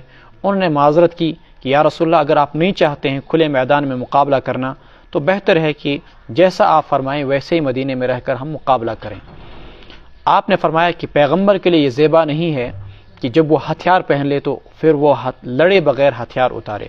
اب چلو اللہ تبارک و تعالیٰ پر بھروسہ کر کے دیکھا جائے گا کہ کیا ہوتا ہے۔ چنانچہ مسلمان نکل پڑے۔ 7 شوال کی تاریخ تھی، سنیچر کا دن تھا، مدینہ سے 1 کلومیٹر آگے آپ صلی اللہ علیہ وسلم یا 1 میل آگے جمعہ کی شام ہی کو نکل آئے تھے، لیکن وہیں پر یہ ہوا جس جگہ پر آپ نے قیام فرمایا کہ عبداللہ ابن ابی اپنے 300 ساتھیوں کو، مسلمان 1000 تھے، 300 ساتھیوں کو لے کر واپس ہو گیا، یہ کہتے ہوئے کہ میری بات نہیں سنی گئی، لہٰذا میں ایسی جنگ میں نہیں اتروں گا جس میں میری بات نہیں سنی گئی۔ وہ واپس ہو گیا اور اس کے ساتھ 300 آدمی تھے۔ مسلمانوں میں سے بھی 2 جماعتیں، بنو حارثہ اور بنو سلمہ، 2 قبیلے واپس ہونے لگے تھے، لیکن اللہ رب العزت نے ان کو ثابت قدمی سے نوازا اور وہ واپس نہیں ہوئے۔ بہرحال مسلمان آگے بڑھے، اللہ کے رسول صلی اللہ علیہ وسلم نے تمام تر صحابہ کو اپنی اپنی پوزیشنیں دکھلا دی، کس کو کہاں پر رہنا ہے۔ میسرہ متعین ہو گیا، میمنہ متعین ہو گیا، فرنٹ پہ کون رہے گا، بیک پر کون رہے گا، اور وہاں پر پیچھے کی سائیڈ سے بیک چونکہ مضبوط ہونی چاہیے، ورنہ دشمن اگر پش سے حملہ کرے گا اور مسلمان صفوں میں ہوں اور دشمن اگر اچانک پیچھے سے حملہ کرے گا اور پیچھے کی طرف منہ بھی نہیں ہوگا تو اس صورت میں شکست کے آثار بہت زیادہ ہوتے ہیں، امکانات بہت زیادہ ہوتے ہیں۔ چنانچہ اللہ کے رسول علیہ السلام نے پشت پر جو ایک پہاڑی تھی جبل رمات، اس پر تقریباً 50 صحابہ کو متعین کیا۔ حضرت عبداللہ ابن جبیر رضی اللہ تعالیٰ عنہ کو ان تیر اندازوں کا سربراہ مقرر کیا گیا۔ بخاری کی روایت ہے، اللہ کے رسول علیہ السلام نے کہا کہ کچھ بھی ہو جائے، ہم شکست کھا جائیں تب بھی تم کو نہیں یہاں سے ہٹنا ہے، اور ہم فتح پا جائیں تب بھی تم کو یہاں سے نہیں ہٹنا ہے۔ بلکہ کچھ روایتوں میں آتا ہے اللہ کے رسول صلی اللہ علیہ وسلم یہاں تک کہا، اگر تم پرندوں کو دیکھو کہ وہ ہمارے گوشت کو نوچ رہے ہیں تب بھی تم کو یہاں سے ہٹنے کی اجازت نہیں، اور تم اگر دیکھو کہ ہم مکمل فتح پا چکے ہیں تب بھی تم کو یہاں سے ہٹنے کی اجازت نہیں ہے جب تک کہ میں نہ تمہیں کہوں۔ اب دشمن کے ساتھ انفرادی مقابلے شروع ہو گئے۔ سیرت مصطفیٰ کے اندر مولانا ادریس کاندلی رحمۃ اللہ علیہ نے لکھا ہے تقریباً 13 انفرادی مقابلہ ہوئے، اور 13 کے 13 انفرادی مقابلوں کے اندر کافر مارے گئے، اور جس کو دعوت مبارزہ کہا کرتے تھے، اور 13 کے 13 انفرادی مقابلوں میں مسلمان جیت گئے۔ اب اس کے بعد گھمسان کی جنگ شروع ہوئی، ادھر سے بھی لشکر ادھر سے بھی لشکر، اور اللہ رب العزت کی نصرت سے مسلمان فتح یاب ہونے لگے۔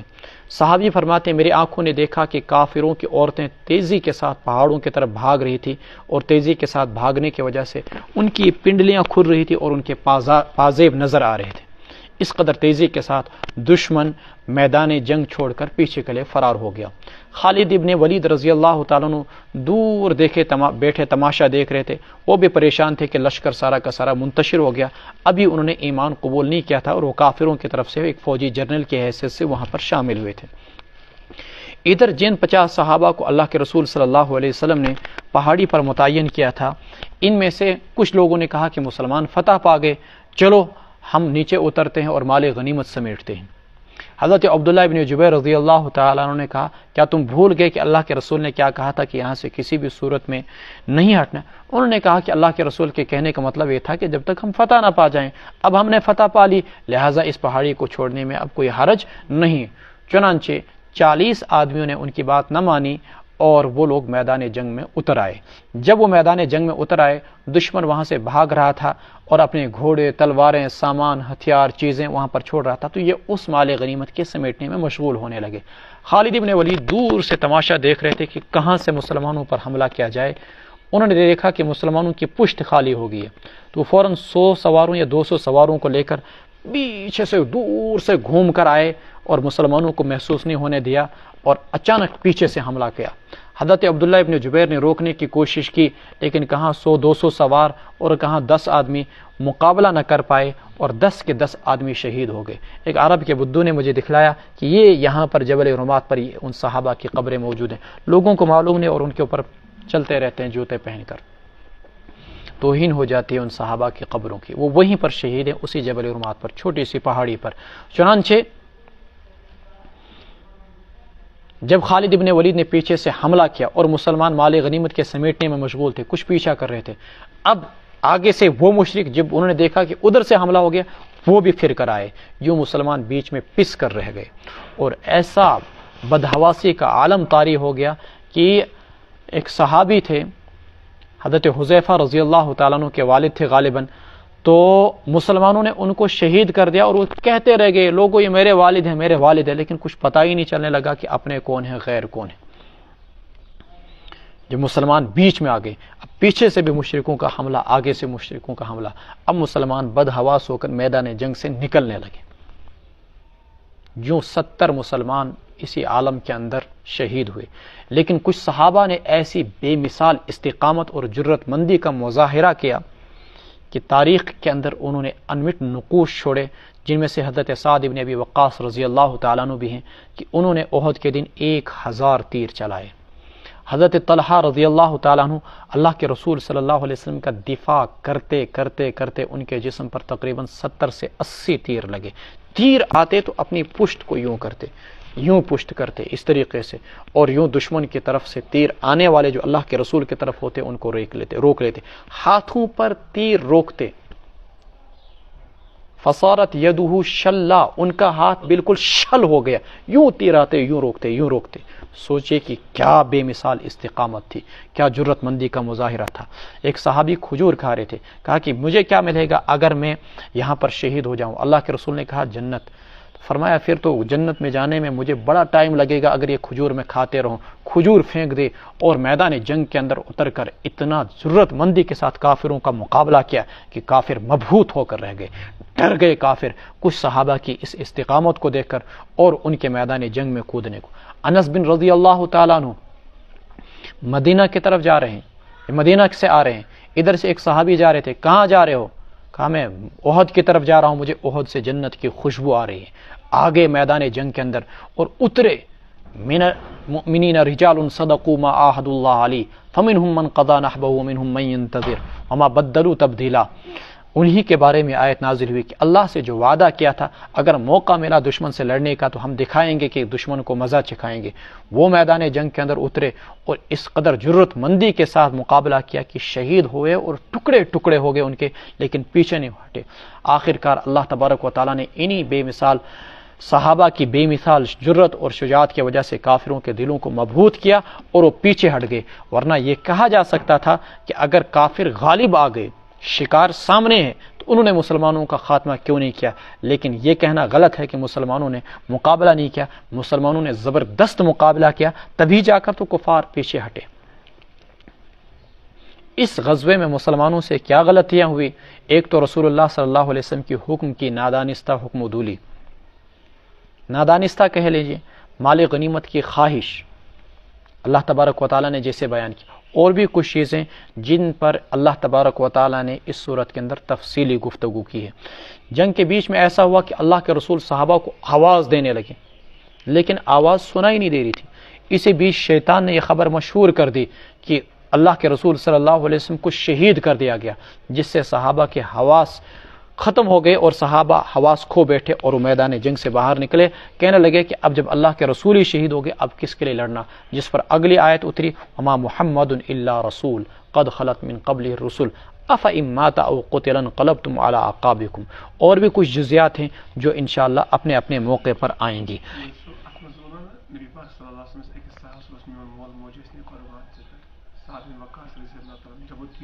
ہاں، اللہ کے رسول صلی اللہ علیہ وسلم نے ایک صحابی کو فرمایا تھا کہ ارمی فدا کا ابی و امی یا سعد، سعد تم پر میرے ماں باپ قربان ہوں، خوب تیر چلاتے جاؤ۔ اور جب بھی وہاں سے کوئی صحابی گزرتا اللہ کے رسول ان سے کہتے کہ تیر یہاں پر سعد کے لیے، اس کے پاس ترکش ہوتا تو کہتے بھائی تیر یہاں سعد کے لیے چھوڑ کر چلے جاؤ۔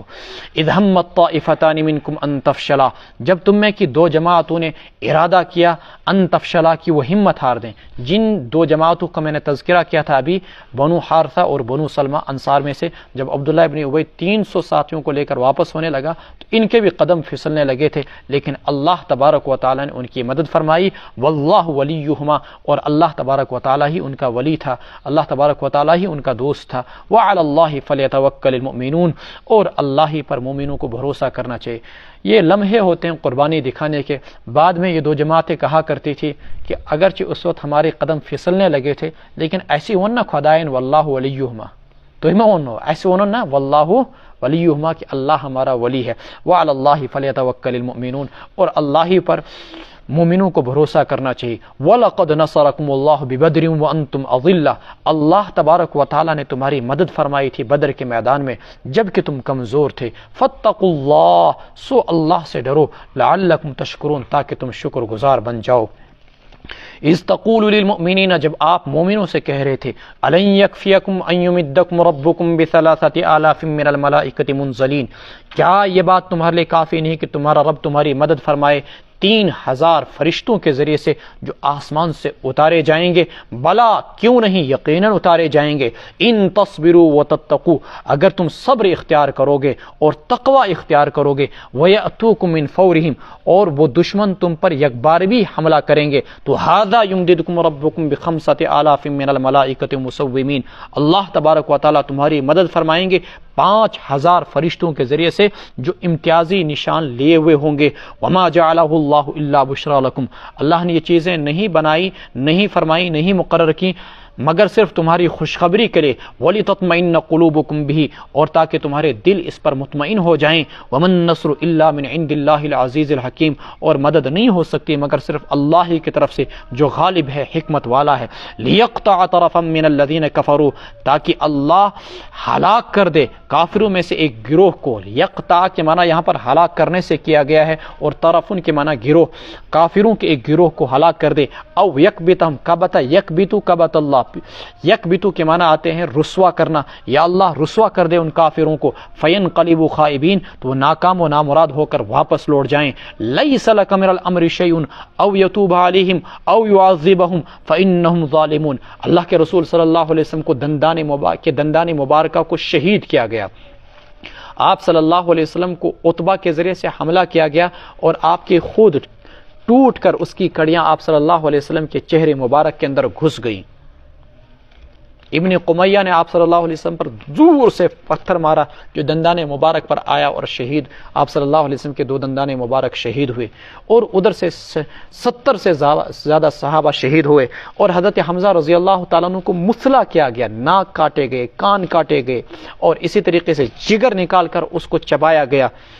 یہ ساری صورتحال دیکھ کر اللہ کے رسول صلی اللہ علیہ وسلم نے ہاتھ اٹھائے اور بد دعا کی سہیل ابن عمر کے لیے، صفوان ابن امیہ کے لیے، اور بھی کچھ مکہ کے سرداروں کے لیے نام لے لے کر اس پر اللہ تبارک و تعالیٰ کی جانب سے یہ آیت اتری، لیس لک من الامر شیء، یہ آپ کے ہاتھ میں معاملہ نہیں ہے، او یتوب علیہم او یعذبہم، اللہ چاہے تو ان کو توبہ کی توفیق دے دے، او یعذبہم، یا ان کو عذاب دے دے، فانہم ظالمون، وہ ظالم لوگ ہیں۔ وللہ ما فی السماوات وما فی الارض، اللہ ہی کا ہے جو کچھ آسمانوں میں ہے، جو کچھ زمین میں ہے۔ یغفر لمن یشاء، اللہ جس کو چاہے بخش دے، جس کو چاہے عذاب دے، واللہ غفور رحیم۔ بعد میں یہی صفوان ابن امیہ، یہی سہیل ابن عمر، اور اس کے علاوہ ابو سفیان ابن حرب وغیرہ جو مکہ کے سردار تھے، انہوں نے اسلام قبول کیا، اور یہ اسلام کے نامور جرنیل بنے، اور انہوں نے ملک شام میں باضابطہ طور پر ہرقل کے خلاف جنگ لڑی، اور ابو جہل کا بیٹا اکرمہ باضابطہ طور پر ان جنگوں میں لڑتے ہوئے شہید ہو گئے، اسلامی جرنیل بن کر۔ تو اللہ تبارک و تعالیٰ نے کہا کہ میں کسے توبہ دیتا ہوں، میں کسے توبہ کی توفیق دوں گا، کسے اسلام کی توفیق دوں گا، کسے عذاب دوں گا، یہ میرے ہاتھ میں۔ لہٰذا جائز نہیں ہے کہ کسی بھی بڑے سے بڑے کافر کو دیکھ کر اس کے لیے لعنت کی جائے، اس کے لیے بد دعا کی جائے۔ ہدایت کی دعا کر سکتے ہو، کرو، کوتاہی بڑ کافر استن کاسا اشنت اپن فلین اسماعیل نہ ہدایت، فلین اسماعیل نہ ہدایت۔ اللہ تبارک و تعالیٰ نے مسلمانوں کے قاتلوں کو، صحابہ کے قاتلوں کو ایمان کی ہدایت دے کر ان کو اسلامی جرنیل بنایا۔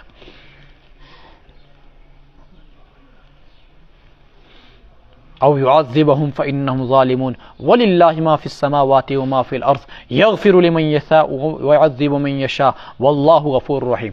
پیچھے آپ نے پڑھا کہ جنگ میں کامیابی کے لیے کیا شرط ہے؟ تقوی اور صبر۔ کیا؟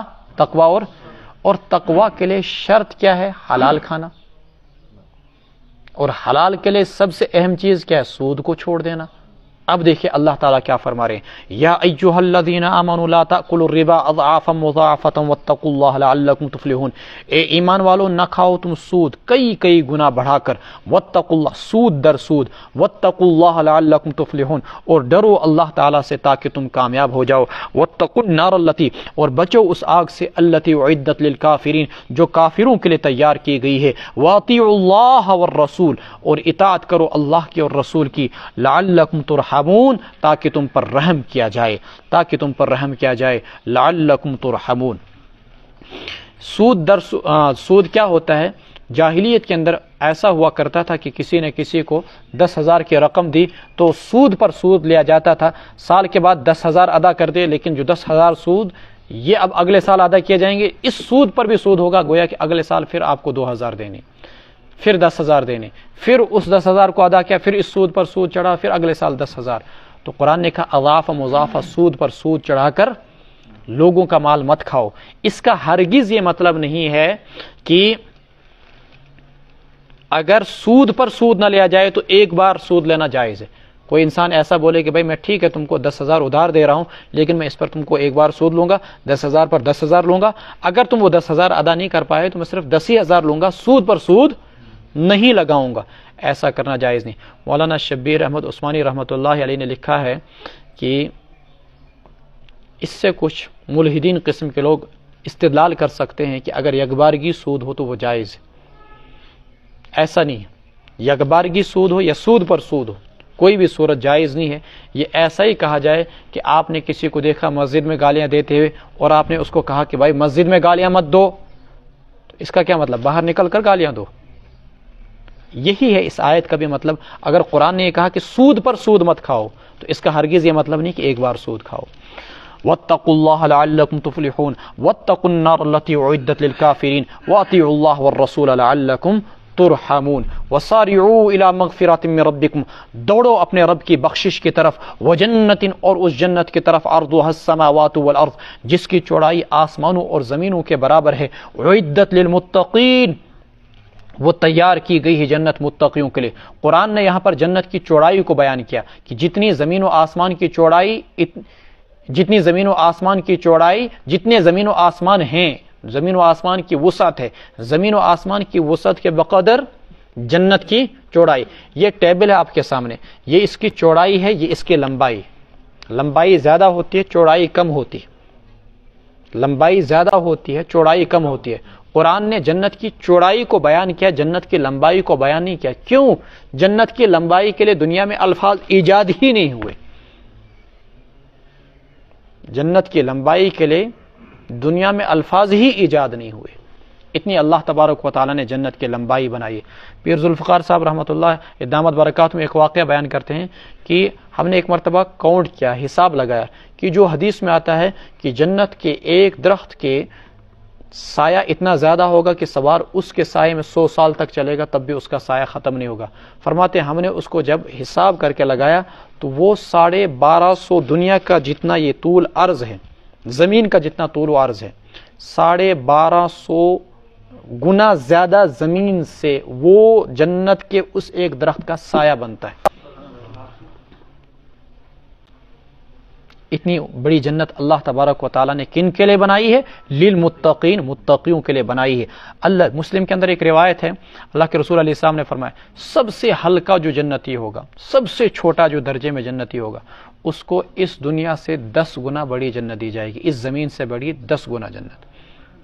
جو سب سے چھوٹا، ایک روایت کے مطابق 5 گنا اس زمین، کچھ امریکہ، کچھ یورپ، کچھ یہ پیر کن چائنا، کچھ پیر رشیا، کہاں انڈیا، اس زمین سے 10 گنا بڑی جنت سب سے چھوٹے جنتی کو دی جائے گی۔ اور جو اونچے درجات والے ہوں گے ان کا کہنا ہی کیا، الذین ينفقون فی السراء والضراء والکاظمین الغیظ والعافین عن الناس، ان متقیوں کی پہلی صفت وہ خرچ کرتے ہیں اللہ کے راستے میں، فی السراء خوشحالی کے اندر بھی، تنگ دستی میں بھی، والکاظمین الغیظ اور غصے کو پی جاتے ہیں، والعافین عن الناس لوگوں کو درگزر کرتے ہیں، واللہ یحب المحسنین اور اللہ تعالیٰ نیکوکاروں کو پسند فرماتے ہیں، والذین اذا فعلوا فاحشۃ او ظلموا انفسهم، گویا کہ متقیوں کی صفت صرف یہ نہیں کہ وہ تہجد گزار ہوں، متقیوں کی صفت صرف یہ نہیں کہ وہ قرآن خواں ہوں، متقیوں کی صفت صرف یہ نہیں کہ وہ روزے دار ہوں، متقیوں کی صفت یہ نہیں وہ صرف حج پر حج اور عمرے پر عمرہ کرنے والے ہوں، متقیوں کی صفت صرف یہ نہیں ہے کہ وہ اللہ کے راستے میں لاکھوں کروڑوں کا مال لٹانے والے ہوں۔ قرآن نے کہا کہ متقیوں کی صفت یہ ہے کہ ان کے اخلاق بھی قابل نمونہ ہوں، والکاظمین الغیظ والعافین عن الناس واللہ یحب المحسنین۔ لیکن ہوتا یہ ہے کہ دنیا میں کسی کو رتبہ بڑا مل جائے، یہ دین میں کسی کو رتبہ بڑا مل جائے، غصہ دونوں کو زیادہ آتا ہے۔ بادشاہ ہو تو زیادہ غصہ، طاقتور ہو تو غصہ زیادہ، مالدار ہو تو غصہ زیادہ، اقتدار والا ہو، افسر ہو تو غصہ زیادہ، دیندار زیادہ ہو تو غصہ زیادہ، بظاہر دیندار، حقیقی دیندار کو غصہ نہیں آئے گا۔ والکاظمین الغیظ والعافین عن الناس۔ حضرت علی رضی اللہ تعالیٰ عنہ کے فرزند تھے حضرت حسین رضی اللہ تعالیٰ عنہ، حضرت حسین کے فرزند تھے، ان کا بھی نام تھا علی، اور ان کو ہم کہتے ہیں زین العابدین رحمۃ اللہ علیہ، علی بن حسین یعنی زین العابدین رحمۃ اللہ علیہ۔ وضو کرا رہے تھے، باندی ان کو وضو کرا رہی تھی، وضو کراتے کراتے اس کے ہاتھ سے لوٹا گر گیا اور وہ سارا کا سارا پانی سر سے نیچے تک سارے کپڑے بھگو دیے۔ اب وہ پریشان باندی، تو اس نے جو ہی نیچے سے نظر اٹھا کر دیکھا تو اس نے فوراً آیت پڑھی والکاظمین الغیظ۔ جو اللہ والے ہوتے ہیں وہ غصے کو پی جاتے ہیں۔ اپنا سر نیچے کے لیے جھکا دیا حضرت زین العابدین نے۔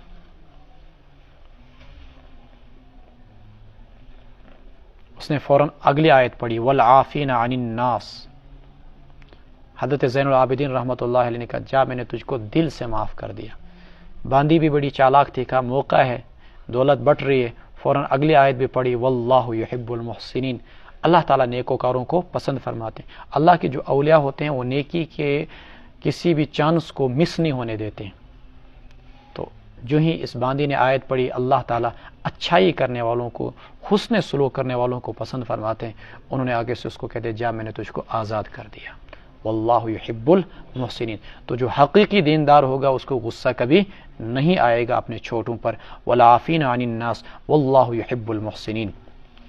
غصے کا امتحان چھوٹوں کے سامنے ہوتا ہے، بڑے کے سامنے نہیں۔ بڑے پر انسان کو غصہ نہیں آتا ہے، معاصر پر بھی غصہ کم آتا ہے، چھوٹے پر انسان کو غصہ نہ آئے، یہ کمال ہے۔ والذین اذا فعلوا، یہی تقوی کی پہچان اور نشانی اور علامت ہے۔ والذین اذا فعلوا فاحشۃ، قرآن نے یہاں پر لفظ استعمال کیا، یہ جو متقی ہیں جن کے لیے جنت تیار کی گئی ہے۔ والذین اذا عملوا کا لفظ استعمال نہیں کیا۔ عمل کا مطلب ہوتا ہے جو کام بار بار کیا جائے، فعل کا مطلب ہوتا ہے جو کام ایک بار ہو۔ والذین اذا فعلوا فاحشۃ، وہ لوگ جب ان سے کوئی گناہ سرزد ہو جائے، او ظلموا انفسہم، یا وہ اپنے آپ پر ظلم ڈھا بیٹھیں، ذکروا اللہ، تو وہ فوراً اللہ کو یاد کرتے ہیں، فاستغفروا لذنوبہم، اللہ سے اپنے گناہ کی بخشش اور معافی طلب کرتے ہیں۔ ومن یغفر الذنوب الا اللہ، اور کون گناہوں کو معاف کر سکتا سوائے اللہ کے۔ ولم یصروا علی ما فعلوا، اور وہ اصرار نہیں کرتے ہیں جو کام ان سے سرزد ہو گیا، وہم یعلمون، اور وہ جانتے ہیں، یعنی گناہ ایک بار ہوا پھر گناہ کا بار بار وہ اصرار نہیں کرتے ہیں، بار بار گناہ نہیں کرتے ہیں۔ اولئک جزاؤہم مغفرۃ من ربہم، یہی ہیں وہ لوگ جن کے لیے بدلہ ہوگا ان کے رب کے ہاں بخشش، وجنات تجری من تحت الانہار، اور باغات ہوں گے جن کے نیچے نہریں بہتی ہوں گی، خالدین فیہا، وہ اس میں ہمیشہ ہمیشہ رہیں گے، ونعم اجر العاملین، اور عمل کرنے والوں کا اجر کیا ہی خوب ہے۔ قد خلت من قبلکم سنن فسیروا فی الارض، تم سے پہلے کتنے ہی واقعات گزر چکے ہیں، اے اہل ایمان زمین میں گھومو پھرو، فانظروا کیف کان عاقبۃ المکذبین، دیکھو کہ جھٹلانے والوں کا انجام کیا ہوا۔ ھذا بیان للناس، یہ قرآن لوگوں کے لیے بیان ہے، وضاحت ہے، وہدن لوگوں کے لیے ہدایت کا ذریعہ ہے، وموعظۃ اور نصیحت کا ذریعہ ہے، للمتقین خدا ترسوں کے لیے۔ ولا تہنوا ولا تحزنوا وانتم الاعلون ان کنتم مؤمنین، قرآن کے الفاظ میں غور کیجئے، مشرک نصیحت حاصل نہیں کریں گے، اس لیے ان کے لیے یہ نہیں کہا گیا کہ ھذا موعظۃ للناس، یہ نہیں کہا گیا ھذا ھدی للناس، بلکہ یوں کہا گیا ھذا بیان للناس۔ ہدی للناس بھی آیا دوسری جگہ، لیکن وہ ہدایت کا سب سے کم تر درجہ، ہدایت کی 3 قسمیں ہیں۔ وموعظۃ للمتقین، چونکہ نصیحت صرف متقی ہی حاصل کرتے ہیں، اس لیے موعظت کا لفظ ناس کے بجائے متقین کے ساتھ استعمال کیا گیا۔ ولا تہنوا، پست ہمت نہ ہونا، ولا تحزنوا، غمگین نہ ہونا، وانتم الاعلون، تم ہی سربلند رہو گے، تم ہی اونچے رہو گے، ان کنتم مؤمنین، بشرطے کہ تم صاحب ایمان ہو۔ ان یمسسکم قرح فقد مس القوم قرح مثلہ، تم اس عہد کے اندر اپنے ساتھیوں کی شہادت پر غمگین ہو، اگر آج تم کو زخم لگا ہے، قرہن اس زخم کو بولتے ہیں جو جسم کو چیر کر، گوشت کو چیر کر ہڈی تک جا پہنچے، فرماتے ہیں اگر آج تم کو زخم آ پہنچا ہے، زخم لگا ہے، فقد مس القوم قرح مثلہ، تو لوگوں کو بھی یعنی مکہ والوں کو بھی تو اسی جیسا زخم لگ چکا ہے۔ آج تمہارے 70 آدمی شہید ہوئے، گزشتہ سال بدر میں تم ان کے بھی 70 آدمی شہید مارے گئے تھے۔ وَتِلْكَ الْأَيَّامُ نُدَاوِلُهَا بَيْنَ النَّاسِ، اور یہ دن ہے جو ہم لوگوں کے درمیان عدلتے بدلتے رہتے ہیں۔ آج آج ان کا عروج، کل تمہارا عروج تھا، کل پھر تمہارا عروج ہوگا، ان کا زوال ہوگا۔ جو آپ نے آیت پڑھی پیچھے، اس سے پہلے دوسرے سپارے کے آخر کے اندر اللہ تبارک و تعالیٰ فرماتے ہیں وَلَوْلَا دَفْعُ اللَّهِ النَّاسَ بَعْضَهُمْ بِبَعْضٍ لَفَسَدَتِ الْأَرْضُ وَلَكِنَّ اللَّهَ ذُو فَضْلٍ عَلَى الْعَالَمِينَ۔ اللہ ایسا نہیں کہ ہمیشہ ایک ہی قوم کو عروج دے، ورنہ تو وہ لوگ نمرود بن جائیں گے، وہ لوگ پھر فرعون بن جائیں گے، وہ لوگ پھر زمین میں ظالم بن جائیں گے، وہ خدائی کا دعویٰ کریں گے۔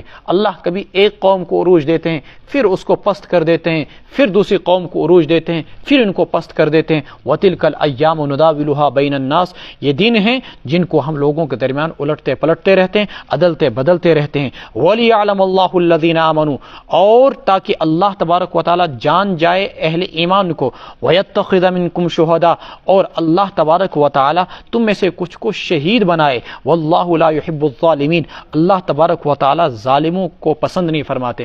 احد میں مسلمانوں کو شکست سے کیوں دوچار کیا گیا؟ رب العالمین نے یہاں پر اس کی 5 وجوہات بیان کی۔ ایک یہ چیز کہ اللہ تبارک و تعالیٰ کا دستور ہے کہ اللہ کبھی کسی قوم کو عروج سے، کبھی کسی کو زوال سے نوازتے ہیں، زوال دیتے ہیں۔ دوسری وَلِيَعْلَمَ اللَّهُ الَّذِينَ آمَنُوا، کھرے کا کھرا ہونا اور کھوٹے کا کھوٹا ہونا یہ مقابلے کے وقت معلوم ہوتا ہے۔ وَلِيَعْلَمَ اللَّهُ الَّذِينَ آمَنُوا، تاکہ منافقین اور اہل ایمان کے درمیان اچھی طریقے سے امتیاز ہو سکے۔ اور تیسرا مقصد وَيَتَّخِذَ مِنْكُمْ شُهَدَاءَ، چونکہ شہادت ایک بہت ہی اونچا رتبہ ہے اور خوش نصیبی ہی اسے حاصل کر پاتے ہیں، تو جنہیں اللہ تعالیٰ نے مقام شہادت کا رتبہ دینا ہو، اللہ تبارک و تعالیٰ انہیں وہ شہادت کے رتبے سے نواز سکے۔ اور چوتھی وجہ اللہ تبارک و تعالیٰ فرما رہے ہیں وَلِيُمَحِّصَ اللَّهُ الَّذِينَ آمَنُوا، اور تاکہ اللہ اہل ایمان کو نکھارے۔ وَلِيُمَحِّصَ، مَحَّصَ یمحِّص تمحیص، تاکہ اللہ اہل ایمان کو نکھارے اور سنوارے۔ وَيَمْحَقَ، چونکہ آزمائشوں کی بھٹیوں سے جب کوئی چیز نکل کر آتی ہے تو پھر وہ صاف و شفاف بن کر نکل آتی ہے، جیسا کہ سونا جب آگ کی بھٹی سے نکل کر آتا ہے تو وہ چمکدار ہو کر آتا ہے، ایسے صحابہ کو آزمائش سے نکالا گیا تو وہ نکھر کر آئے۔ وَيَمْحَقَ الْكَافِرِينَ، اور تاکہ اللہ کافروں کو ملیا میٹ کرے۔ آپ بتائیں گے یہاں تو مسلمان مارے گئے اور قرآن کہہ رہا ہے کہ کافروں کو ملیا میٹ کرے۔ اعتراض سمجھ میں آیا آپ کو؟ احد میں کیا کہہ رہے ہیں اللہ؟ کافروں کو ملیا میٹ کرے، حالانکہ ہونا کیا چاہیے تھا؟ مسلمانوں بیچارے مارے گئے، مسلمان شہید بن گئے۔ اصل میں احد کی وجہ سے کافروں کا غصہ ٹھنڈا پڑ گیا۔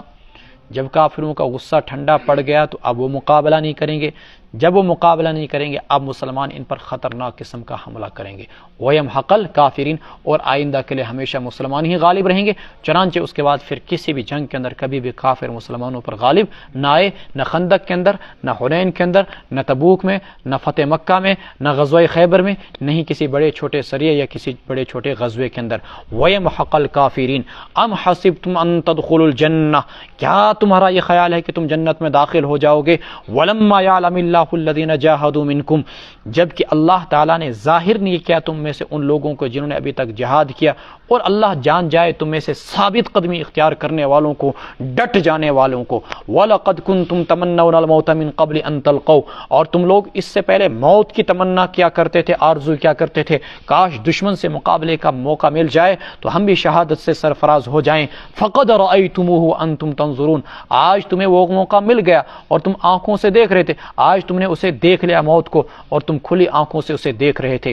رسول اکرم صلی اللہ علیہ وسلم کی شہادت اور آپ صلی اللہ علیہ وسلم کی وفات کی جو جھوٹی خبر مشہور ہو گئی تھی، صحابہ اس سے بدحواس ہو گئے اور بہت سارے لوگ میدان جنگ چھوڑ کر چلے گئے۔ اس پر اللہ تبارک و تعالیٰ نے حضرت صحابہ کو کچھ باتیں بتائی۔ وما محمد الا رسول، محمد صلی اللہ علیہ وسلم نہیں مگر صرف ایک رسول، قد خلت من قبلہ الرسل، ان سے پہلے بھی بہت سارے رسول گزر چکے ہیں۔ افئن مات، اگر وہ انتقال کر جائیں، او قتل، یا شہید کر دیے جائیں، انقلبتم علی اعقابکم، تو کیا تم اپنی ایڑیوں کے بر واپس ہو جاؤ گے، اسلام سے پھر جاؤ گے؟ ومن ينقلب علی عقبیہ، اور جو شخص ایڑیوں کے بل واپس ہو جائے، فلن یضر اللہ شیئا، اللہ تعالیٰ کو وہ کچھ ہرگز نقصان نہیں پہنچا سکتا۔ وَسَيَجْزِي اللَّهُ الشَّاكِرِينَ، اللہ شکر گزاروں کو ان قریب بدلہ دیں گے۔ جب اللہ کے رسول صلی اللہ علیہ وسلم دنیا سے رخصت ہو گئے، صحابہ پر عجیب قسم کے بدہوا سے طاری ہوگی۔ حضرت عمر فاروق رضی اللہ تعالیٰ عنہ تلوار لے کر باہر نکلے، فرمایا جو یہ کہے کہ محمد صلی اللہ علیہ وسلم کا انتقال ہو گیا میں اس کی گردن اڑا دوں گا۔ محمد صلی اللہ علیہ وسلم تو اللہ تعالیٰ سے ملاقات کے لیے گئے ہیں، ان قریب واپس آئیں گے، جیسے موسیٰ علیہ السلام اللہ تعالیٰ سے ملاقات کے لیے گئے تھے۔ حضرت ابوبکر صدیق رضی اللہ تعالیٰ عنہ تشریف لائے، اور واقعہ لمبا ہے، مختصر کر کے میں کہہ رہا ہوں۔ انہوں نے لوگوں کے سامنے اس آیت کی تلاوت کی، وما محمد الا رسول قد خلت من قبلہ الرسل افئن مات او قتل انقلبتم علی اعقابکم، کیا محمد صلی اللہ علیہ وسلم دنیا سے ختم تو دین ختم؟ من کانا محمد یعبد محمدن، جو شخص محمد کی پوجا کرتا تھا وہ جان جائے کہ محمد صلی اللہ علیہ وسلم دنیا سے رخصت ہو گئے۔ ومن کانا یعبد اللہ فإن اللہ حی لا یموت، جو اللہ کی عبادت کرتا تھا وہ جان جائے کہ اللہ زندہ ہے، وہ کبھی دنیا سے رخصت نہیں ہوگا، وہ اس پر موت طاری نہیں ہوگی۔ تب صحابہ کی آنکھیں کھلی اور ان کو یوں لگا کہ جیسی آیت ابھی نازل ہوئی، مجلس سے باہر نکلے تو ہر ایک کی زبان پر یہی آیت اس وقت جاری تھی، سبھی اسی کی تلاوت کر رہے تھے۔ وما كان لنفس ان تموت الا باذن اللہ کتابا مؤجلا، اور نہیں ہے کسی انسان کے لیے یہ چیز کہ وہ مر جائے مگر اللہ ہی کے حکم سے، کتاب معجلہ، ہر ایک شخص کی عمر مقررہ لکھی ہوئی ہوتی ہے۔ ومن یرید ثواب الدنیا نؤتیہ منہا، جو شخص دنیا کا بدلہ چاہے ہم اس کو دنیا میں سے دے دیں گے، اور جو شخص آخرت کا بدلہ چاہے نؤتیہ منہا، ہم اس کو اسی میں سے دے دیں گے۔ وسنجزی الشاکرین، شکر گزاروں کو ان قریب ہم بدلہ دیں گے۔ وکأی من نبی قاتل معہ ربیون کثیر، اے محمد صلی اللہ علیہ وسلم کے صحابہ، تم پہلی بار کوئی زمین پر نہیں لٹ رہے ہو، اس سے پہلے بھی حضرات انبیاء کرام کے ساتھ ہوا کرتے تھے، وہ ان کے ساتھی پیغمبروں کے ساتھ مل کر دشمنوں کے خلاف لڑا کرتے تھے، وہ بھی شہید ہوئے، اور انہوں نے کبھی ہمت نہیں ہاری، وہ پست ہمت نہیں ہوئے، وہ مرعوب نہیں ہوئے، وہ کمزور نہ پڑے۔ تو تم کیسے کمزور پڑ سکتے ہو؟ اگر ان کو شکستوں کا سامنا کرنا پڑا وہ پست ہمت نہیں ہوئے، انہیں شکستوں کا سامنا کرنا پڑا وہ مرعوب نہیں ہوئے، وہ کبھی کمزور نہیں پڑے، تو تم تو محمد و رسول اللہ کے ساتھی اور صحابہ ہو، تمہیں ایک احد کی شکست سے پست ہمت نہیں ہونا چاہیے، ہمت نہیں ہارنی چاہیے۔ وَكَأَيٍّ مِّن نَبِيٍّ، کتنے ہی پیغمبر ایسے گزرے، قاتل معه ربیون کثیر، کی جنگ کی ان کے ساتھ مل کر بہت سارے اللہ والوں نے، ربیون اللہ والوں نے، فما وهنوا لما اصابهم فی سبیل اللہ، بس انہوں نے ہمت نہیں ہاری ان مصائب کی وجہ سے جو مصائب انہیں اللہ کی راہ میں پہنچے۔ وما ضعفوا، اور نہ وہ کمزور پڑے، وما استکانوا، اور نہیں وہ مرعوب ہوئے، وہ دبے نہیں، وما استکانوا، دشمنوں سے دبے نہیں۔ واللہ یحب الصابرین، اللہ تبارک و تعالی ڈٹ جانے والوں کو پسند فرماتے ہیں۔ ایک شکست سے تم ہمت ہار بیٹھو، ایسا نہیں ہونا چاہیے، میں تمہارے ساتھ ہوں۔ وما کان قولہم، پچھلی قوموں کے اندر کیا ہوتا، جب انہیں مصائب کا سامنا کرنا پڑتا تو نہ ہوتا ان کی زبان پر کوئی بول سوائے اس کے کہ الا ان قالوا، وہ کہتے ربنا اغفر لنا ذنوبنا، اے اللہ ہمارے گناہوں کو بخش دے، واسرافنا فی امرنا، اور ہمارے معاملات میں، ہمارے کاموں میں ہم سے جو غلطیاں یا زیادتیاں ہوتی ہیں ان کو بخش دے، وثبت اقدامنا، ہمارے قدموں کو جما دے، وانصرنا علی القوم الکافرین، اور کافر لوگوں کے خلاف ہماری مدد فرما۔ آج امت کو اسی چیز کی ضرورت ہے، کتنی مصائب آئیں، کتنی مصیبتیں آئیں، لیکن ما وہنوا لما اصابہم فی سبیل اللہ، زندہ مثال دیکھنی ہو تو اہل فلسطین کو دیکھیے، بچے ان کے شہید ہو گئے، 3,60,000 سے زیادہ مکانات ان کے گرا دیے گئے، تقریباً 15 لاکھ لوگ ایسے ہیں جو بے گھر ہیں، 85% آبادی ایسی ہے جو بے گھر ہے، کتنی ہزاروں عورتیں شہید ہو گئی، کتنے بوڑھے بیچارے بے سہارا آسمان کی چھتوں تلے رہ رہے ہیں، ایک ترپال اوپر سے، کھانے کے لیے کچھ نہیں، پینے کے لیے کچھ نہیں، لیکن ما وہنوا، وہ دشمن کے سامنے دبے نہیں، جھکے نہیں، بلکہ ایک استقامت کی طرح، بے مثال پہاڑ کی طرح ایک استقامت کو اپنائے ہوئے ہیں، مرعوب نہیں ہوئے، ہمت نہیں ہاری۔ واللہ یحب الصابرین، ایسے موقع پر جو شخص مسلمانوں کو دب جانے کا مشورہ دیتے ہیں، مرعوب ہونے کا مشورہ دیتے ہیں، وہ اسلام کی تاریخ سے، قرآن کی تاریخ سے واقف نہیں۔ فآتاہم اللہ ثواب الدنیا وحسن ثواب الآخرہ، اللہ نے ان کو دنیا کا بھی بدلہ عطا کیا اور آخرت کا بھی بہترین بدلہ عطا کیا۔ واللہ یحب المحسنین، اللہ تعالیٰ نیکوکاروں کو پسند فرماتے ہیں۔ یا ایھا الذین آمنوا ان تطیعوا الذین کفروا، اے ایمان والو اگر تم نے بات مان لی ان لوگوں کی جنہوں نے کفر کیا، یردوکم علی اعقابکم، تو وہ تمہیں ایڑیوں کے بل واپس پھیر دیں گے، فتنقلبوا خاسرین، تو تم اس صورت میں ناکام و نامراد واپس ہو جاؤ گے۔ بل اللہ مولاکم وہو خیر الناصرین، بلکہ اللہ ہی تمہارا مولا ہے، وہی بہترین مددگار ہے۔ اس موقع پر بہت سارے منافقین نے یہ کہا، چونکہ محمد رسول اللہ صلی اللہ علیہ وسلم نہیں رہے اور ایسا کرتے ہیں، چلو ابو سفیان کے ساتھ اور مکہ کے سرداروں کے ساتھ کوئی صلح نامہ کرتے ہیں، ان کے سامنے ہتھیار ڈال دیتے ہیں اور ان سے بات چیت کرتے ہیں۔ اللہ تبارک و تعالیٰ نے فرمایا ان تطیعوا الذین کفروا، کوئی ہتھیار ڈالنے کی ضرورت نہیں ہے، کوئی کسی کے سامنے صلح کی بھیک مانگنے کی ضرورت نہیں ہے۔ ان تطیعوا الذین کفروا، اگر تم نے کافروں کی اطاعت و پیروی کی، یردوکم علی اعقابکم، وہ تمہیں واپس مرتد کر دیں گے، فتنقلبوا خاسرین، تو تم ناکام و نامراد ہو جاؤ گے۔ بل اللہ مولاکم وہو خیر الناصرین، اللہ ہی تمہارا مولا ہے، وہی سب سے بہترین مددگار ہے۔ سنلقی، ڈرنے کی کوئی ضرورت نہیں ہے، اب ان قریب واپس انہی کافروں کے دلوں میں ہم تمہارا رعب ڈال دیں گے، اور جب کسی شخص کے دل میں رعب اور ڈر پیدا ہو جاتا ہے وہ کبھی لڑتا نہیں، وہ کبھی جیتتا نہیں۔ سنلقی، ہم ڈال دیں گے ان کافروں کے دلوں میں رعب، کیوں؟ بما اشرکوا باللہ، اس وجہ سے کہ انہوں نے اللہ کے ساتھ بہت سارے غیر اللہ کو، معبودوں کو شریک ٹھہرایا، جس کی اللہ نے کوئی دلیل نہیں اتاری تھی، کوئی سند نہیں اتاری تھی۔ ومأواہم النار، ان کافروں کا انجام دوزخ کی آگ ہوگی، ٹھکانہ ان کا جہنم ہوگا۔ وبئس ومثوى الظالمین، اور وہ ظالموں کا بہت ہی بدترین ٹھکانہ ہے۔ وَلَقَدْ صَدَقَكُمُ اللَّهُ وَعْدَهُ، جس واقعے کی ابتدائی جزیات کی طرف میں نے آپ کو اشارہ کیا تھا، اب قرآن ان جزیات کو بیان کر رہا ہے کہ تم سے کہاں پر غلطی ہو گئی اور فتح کے بعد تمہارے قدم کیسے پھسل گئے۔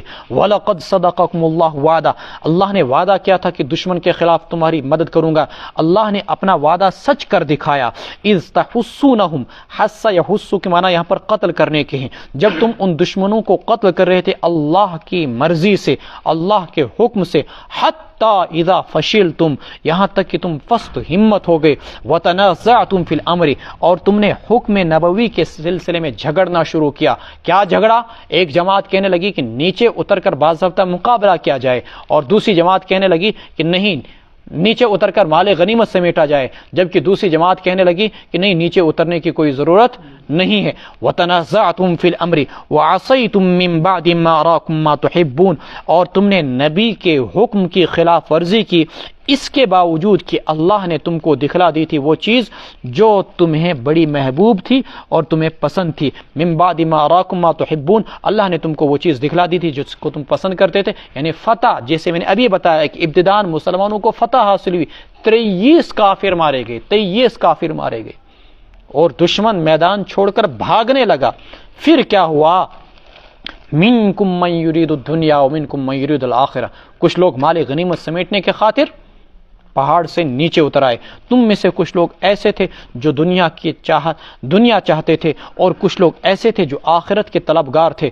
ثم صرفکم عنہم، پھر اللہ نے ہٹا دیا تم کو ان سے، یعنی تم ان پر غالب آ رہے تھے، اب اللہ نے تمہارے غلبے کو ان سے ہٹا دیا، لیبتلیکم، تاکہ اللہ تمہیں آزمائیں۔ وَلَقَدْ عَفَا عَنْکُمْ، لیکن اللہ نے تم کو معاف کر دیا، اور اللہ نے تم کو معاف کر دیا۔ واللہ ذو فضل علی المؤمنین، اللہ تبارک و تعالیٰ بڑے فضل والے ہیں اہل ایمان پر۔ وَلَقَدْ عَفَا عَنْکُمْ یہاں پر دیکھ رہے ہیں آپ، اور آگے آیت نمبر 154 پر ٹھیک اسی لائن کے اگلے صفحے پر دیکھ لیجئے، وَلَقَدْ عَفَا اللَّهُ عَنْهُمْ، اللہ نے ان کو معاف کر دیا۔ جب اللہ نے حضرات صحابہ کو معاف کر دیا، 1400 سال کے بعد کوئی شخص اٹھے اور وہ کتابیں لکھنا شروع کر دے، حضرت معاویہ کو گالیاں دینا شروع کرے، حضرات صحابہ کو گالیاں لکھنا شروع کر دے، جیسے بہت سارے لوگ یہاں ہندوستان میں بھی ہیں، ادھر پڑوسی ملک کے اندر بھی ہیں، بہت سارے لوگ مصر وغیرہ کے اندر بھی حضرات صحابہ کے سلسلے میں آج وہ جج بن گئے، اور صحابہ کو برا بلا کہنا شروع کر دیا، اور صحابہ کو نہ معلوم کیا کیا چیزیں ان کے لیے لکھنے شروع کر، 1400 سال کے بعد۔ بھائی جب اللہ نے معاف کر دیا تو تم کون ہوتے ہو اب ان کا مواخذہ کرنے والے، ان کو گالیاں دینے والے، ان کو برا بلا کہنے والے؟ جب اللہ ہی نے معاف کر دیا تو تمہیں کیا حق بنتا ہے؟ وَلَقَدْ عَفَا اللَّهُ عَنْهُمْ وَلَقَدْ عَفَا عَنْكُمْ، میں نے تم کو معاف کر دیا۔ اور صحابہ کی عظمت آپ جانتے ہیں، جن پر ڈائریکٹ قرآن اترا، جنہوں نے ڈائریکٹ اللہ کے رسول سے فیض حاصل کیا، جن کو سینکڑوں بار رضی اللہ عنہم ورضوا عنہ کا باضابطہ اللہ تعالیٰ کی طرف سے مژدہ سنایا گیا، خوشخبری سنائی گئی، اب ان اونچے اصحابی کن نجوم ستاروں کی طرح ہم جیسے گنہگار اور 14ویں صدی کے لوگ، 15ویں صدی کے لوگ ان کے بارے میں فیصلہ کرنے بیٹھ جائیں؟ مولانا یوسف لدھیانوی رحمۃ اللہ علیہ نے صراط مستقیم کے اندر ایک مثال دی ہے کہ صحابہ کے بارے میں اگر اس زمانے میں کوئی شخص فیصلہ کرنے بیٹھ جائے کہ ان میں سے کون غلط تھا کون صحیح تھا، یہ ایسا ہی ہے کہ جیسے شرفاء کو بطور مجرم کے کسی عدالت کے اندر حاضر کیا جائے، سرداروں اور بادشاہوں کو، اور ایک چمار کو جج کی کرسی پر بٹھا دیا جائے اور اس کو کہا جائے ان سرداروں کے درمیان فیصلہ کرو کہ ان میں سے حق پر کون ہے غلط کون پر ہے۔ چمار کی کیا حیثیت کہ وہ صحابہ کے بارے میں فیصلہ کرے؟ چمار کی کیا حیثیت کہ وہ سرداروں کے بارے میں فیصلہ کرے؟ تو ہماری تو صحابہ کے بارے میں کوئی حیثیت ہی نہیں کہ ہم ان کے بارے میں فیصلہ کریں، خصوصاً جب اللہ نے مقدمہ ہی کلوز کر دیا وَلَقَدْ عَفَا عَنْكُمْ کہہ کر، وَاللَّهُ ذُو فَضْلٍ عَلَى الْمُؤْمِنِينَ اِذْ تُسْعِدُونَ، وہ لمحہ یاد کیجئے اِذْ تُسْعِدُونَ جب تم پہاڑ پر چڑھے جا رہے تھے، وَلَا تَلْوُونَ عَلَى أَحَدٍ اور مڑ کر کسی کو نہیں دیکھ رہے تھے، وَالرَّسُولُ يَدْعُوكُمْ اور پیغمبر تم کو آواز دے رہا تھا، فِي أُخْرَاكُمْ تمہارے پیچھے سے، لیکن بھگدڑ ایسی مچی ہوئی تھی کہ آواز ہی کسی کو سنائی نہیں دی، یہاں تک کہ کعب ابن مالک رضی اللہ تعالیٰ عنہ نے جب زور سے آواز دی الیہ عباد اللہ، یہاں اللہ کے رسول ہیں، اللہ کے بندو ادھر آؤ، تب جا کر صحابہ کو پتہ چلا کہ اللہ کے رسول زندہ ہیں اور جو ایک جھوٹی افواہ اڑائی گئی تھی اس کی کوئی بھی حقیقت نہیں ہے۔ فَأَصَابَكُمْ غَمًّا بِغَمٍّ لِكَيْ لَا تَحْزَنُوا عَلَى مَا فَاتَكُمْ وَلَا مَا أَصَابَكُمْ، پھر اللہ نے تم کو رنج کے بدلے رنج سے دوچار کیا، چونکہ تم نے پیغمبر کی پکار کو نہیں سنا تو پیغمبر کو رنج پہنچا، اس رنج کی وجہ سے اللہ تعالیٰ نے تم کو ایک دوسرے رنج سے دوچار کیا، اور وہ رنج کیا تھا؟ شکست کا رنج، شکست کا غم۔ لِكَيْ لَا تَحْزَنُوا عَلَى مَا فَاتَكُمْ تاکہ جو کچھ تمہارے ہاتھ سے نکل گیا تم اس پر غمگین نہ ہو، وَلَا مَا أَصَابَكُمْ اور جو مصیبت تم کو پہنچے اس پر تم غمگین نہ ہو۔ لِكَيْ لَا تَحْزَنُوا عَلَى مَا فَاتَكُمْ تاکہ جو کچھ تمہارے ہاتھ سے نکل گیا اور جو مصیبت تم کو پہنچی اس پر تم غمگین نہ ہو۔ وَاللَّهُ خَبِيرٌ بِمَا تَعْمَلُونَ تم جو کچھ کر رہے ہو اللہ اس سے خوب باخبر ہے۔ اب مسلمان پریشانی سے دوچار، رنج سے دوچار، اسی عالم میں اللہ تبارک و تعالیٰ کی جانب سے نصرت آنی شروع ہو گئی۔ کیا؟ اچانک سارے صحابہ پر اونگ آ گئی۔ یہ اونگ کیا تھی کہ اس سے ان کے سارے غم جو ہیں، پریشانیاں دور، بادل چھٹ گئے، پریشانیاں ہٹ گئی۔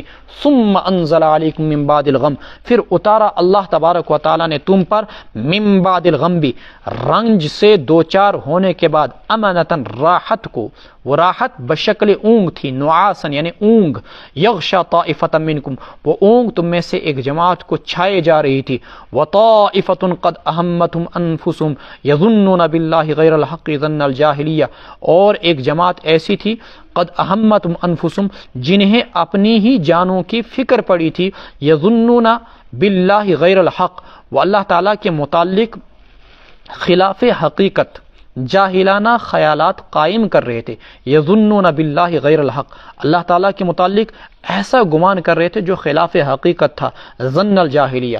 آگے قرآن نے خود اس کی وضاحت کر دی وہ کیسے جاہلانہ خیالات، غلط گمان اللہ کے متعلق قائم کر رہے تھے۔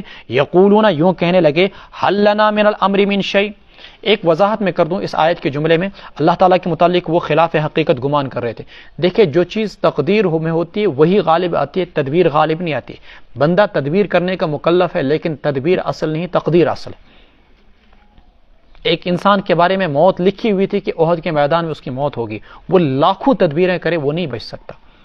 حدیث میں کہا گیا کہ یہ نہ کہا کرو اگر مگر، بلکہ یوں کہا کرو ما شاء اللہ کان وما لم یشاء لم یکن، جو اللہ نے مقدر میں رکھا تھا وہ ہو گیا، جو مقدر میں نہیں رکھا تھا نہیں ہوا۔ اور یہاں تک کہا گیا کہ یہ جو اگر مگر تم کہتے ہو، اس اگر مگر سے تمہارے ایمان کو خطرہ ہے۔ تو منافقین نے بھی یہی باتیں یہاں پر کہنی شروع کر دی، اگر ہماری بات مانی ہوتی اور احد کے میدان میں نہیں گئے ہوتے اور یہی مدینے میں رہ کر مقابلہ کیا گیا ہوتا تو یہ نہ مارے جاتے، اگر جنگ نہ لڑی جاتی ایسا نہ ہوتا، اگر دشمنوں کے ساتھ صلح کی جاتی تو آج سب کے سب صحیح سالم ہوتے۔ فرمایا کہ نہیں، یہ تم تو یہ کہہ رہے ہو کہ گویا کہ تقدیر پر تدبیر غالب آ جائے گی، حالانکہ تدبیر تقدیر پر غالب نہیں آ سکتی، تقدیر ہی غالب آئے گی۔ اسی کو کہا گیا قد اہمتہم انفسہم یظنون باللہ غیر الحق ظن الجاہلیہ۔ جاہلانہ خیالات کا مطلب سمجھ گئے نا اب؟ اگر مگر، یہ اگر مگر کا خیال اللہ کے متعلق نہیں ہونا چاہیے۔ یقولون حل لنا من الامر من شیء، یوں کہتے کیا ہمارے اختیار میں کوئی چیز ہے؟ ہماری بات سنی گئی؟ ہم نے تو بولا تھا مدینہ میں رہ کر لڑو، لیکن ہماری بات سنی نہیں گئی۔ قل، آپ کہہ دیجئے ان الامر کلہ للہ، سارے کے سارے اختیارات اللہ ہی کے ہاتھ میں ہیں۔ یخفون فی انفسہم ما لا یبدون لک، وہ اپنے دلوں میں وہ باتیں چھپاتے ہیں جو آپ کے سامنے ظاہر نہیں کرتے۔ کیا ہیں وہ باتیں؟ یقولون، یوں کہتے ہیں لو کان لنا من الامر شیء ما قتلنا ہاہنا، اگر ہمارے بس میں کچھ بھی ہوتا ما قتلنا ہاہنا تو ہم یہاں نہ مارے جاتے۔ قل لو کنتم فی بیوتکم، آپ کہہ دیجئے اگر تم اپنے گھروں میں بھی ہوتے، لبرز الذین کتب علیہم القتل الی مضاجعہم، تو نکل پڑتے، لبرازہ نکل پڑتے وہ لوگ جن کے بارے میں اللہ تعالیٰ نے لکھنا، قتل ہونا لکھ دیا تھا، الی مضاجعہم، اپنے قتل گاہوں کی طرف، تو نکل پڑتے وہ لوگ اپنی قتل گاہوں کے بارے متعلق کی طرف جن کے بارے میں قتل ہونا لکھ دیا گیا تھا۔ وَلِيَبْتَلِيَ اللَّهُ مَا فِي صُدُورِكُمْ، یہ سب اس لیے ہوا تاکہ اللہ تعالیٰ آزماتے ہیں تمہارے دلوں کو، ما فی صدورکم، تمہارے دلوں کی کیفیت کو، وَلِيُمَحِّصَ مَا فِي قُلُوبِكُمْ، اور تاکہ اللہ تمہارے دلوں کی باتوں کو اور تمہارے دلوں کی چیزوں کو پاک و صاف کرے۔ واللہ علیم بذات الصدور، اللہ تعالیٰ سینوں کے احوال سے خوب باخبر ہیں۔ ان الذین تولوا منکم یوم التقى الجمعان انما استزلهم الشیطان ببعض ما کسبوا ولقد عفا اللہ عنہم ان اللہ غفور حلیم۔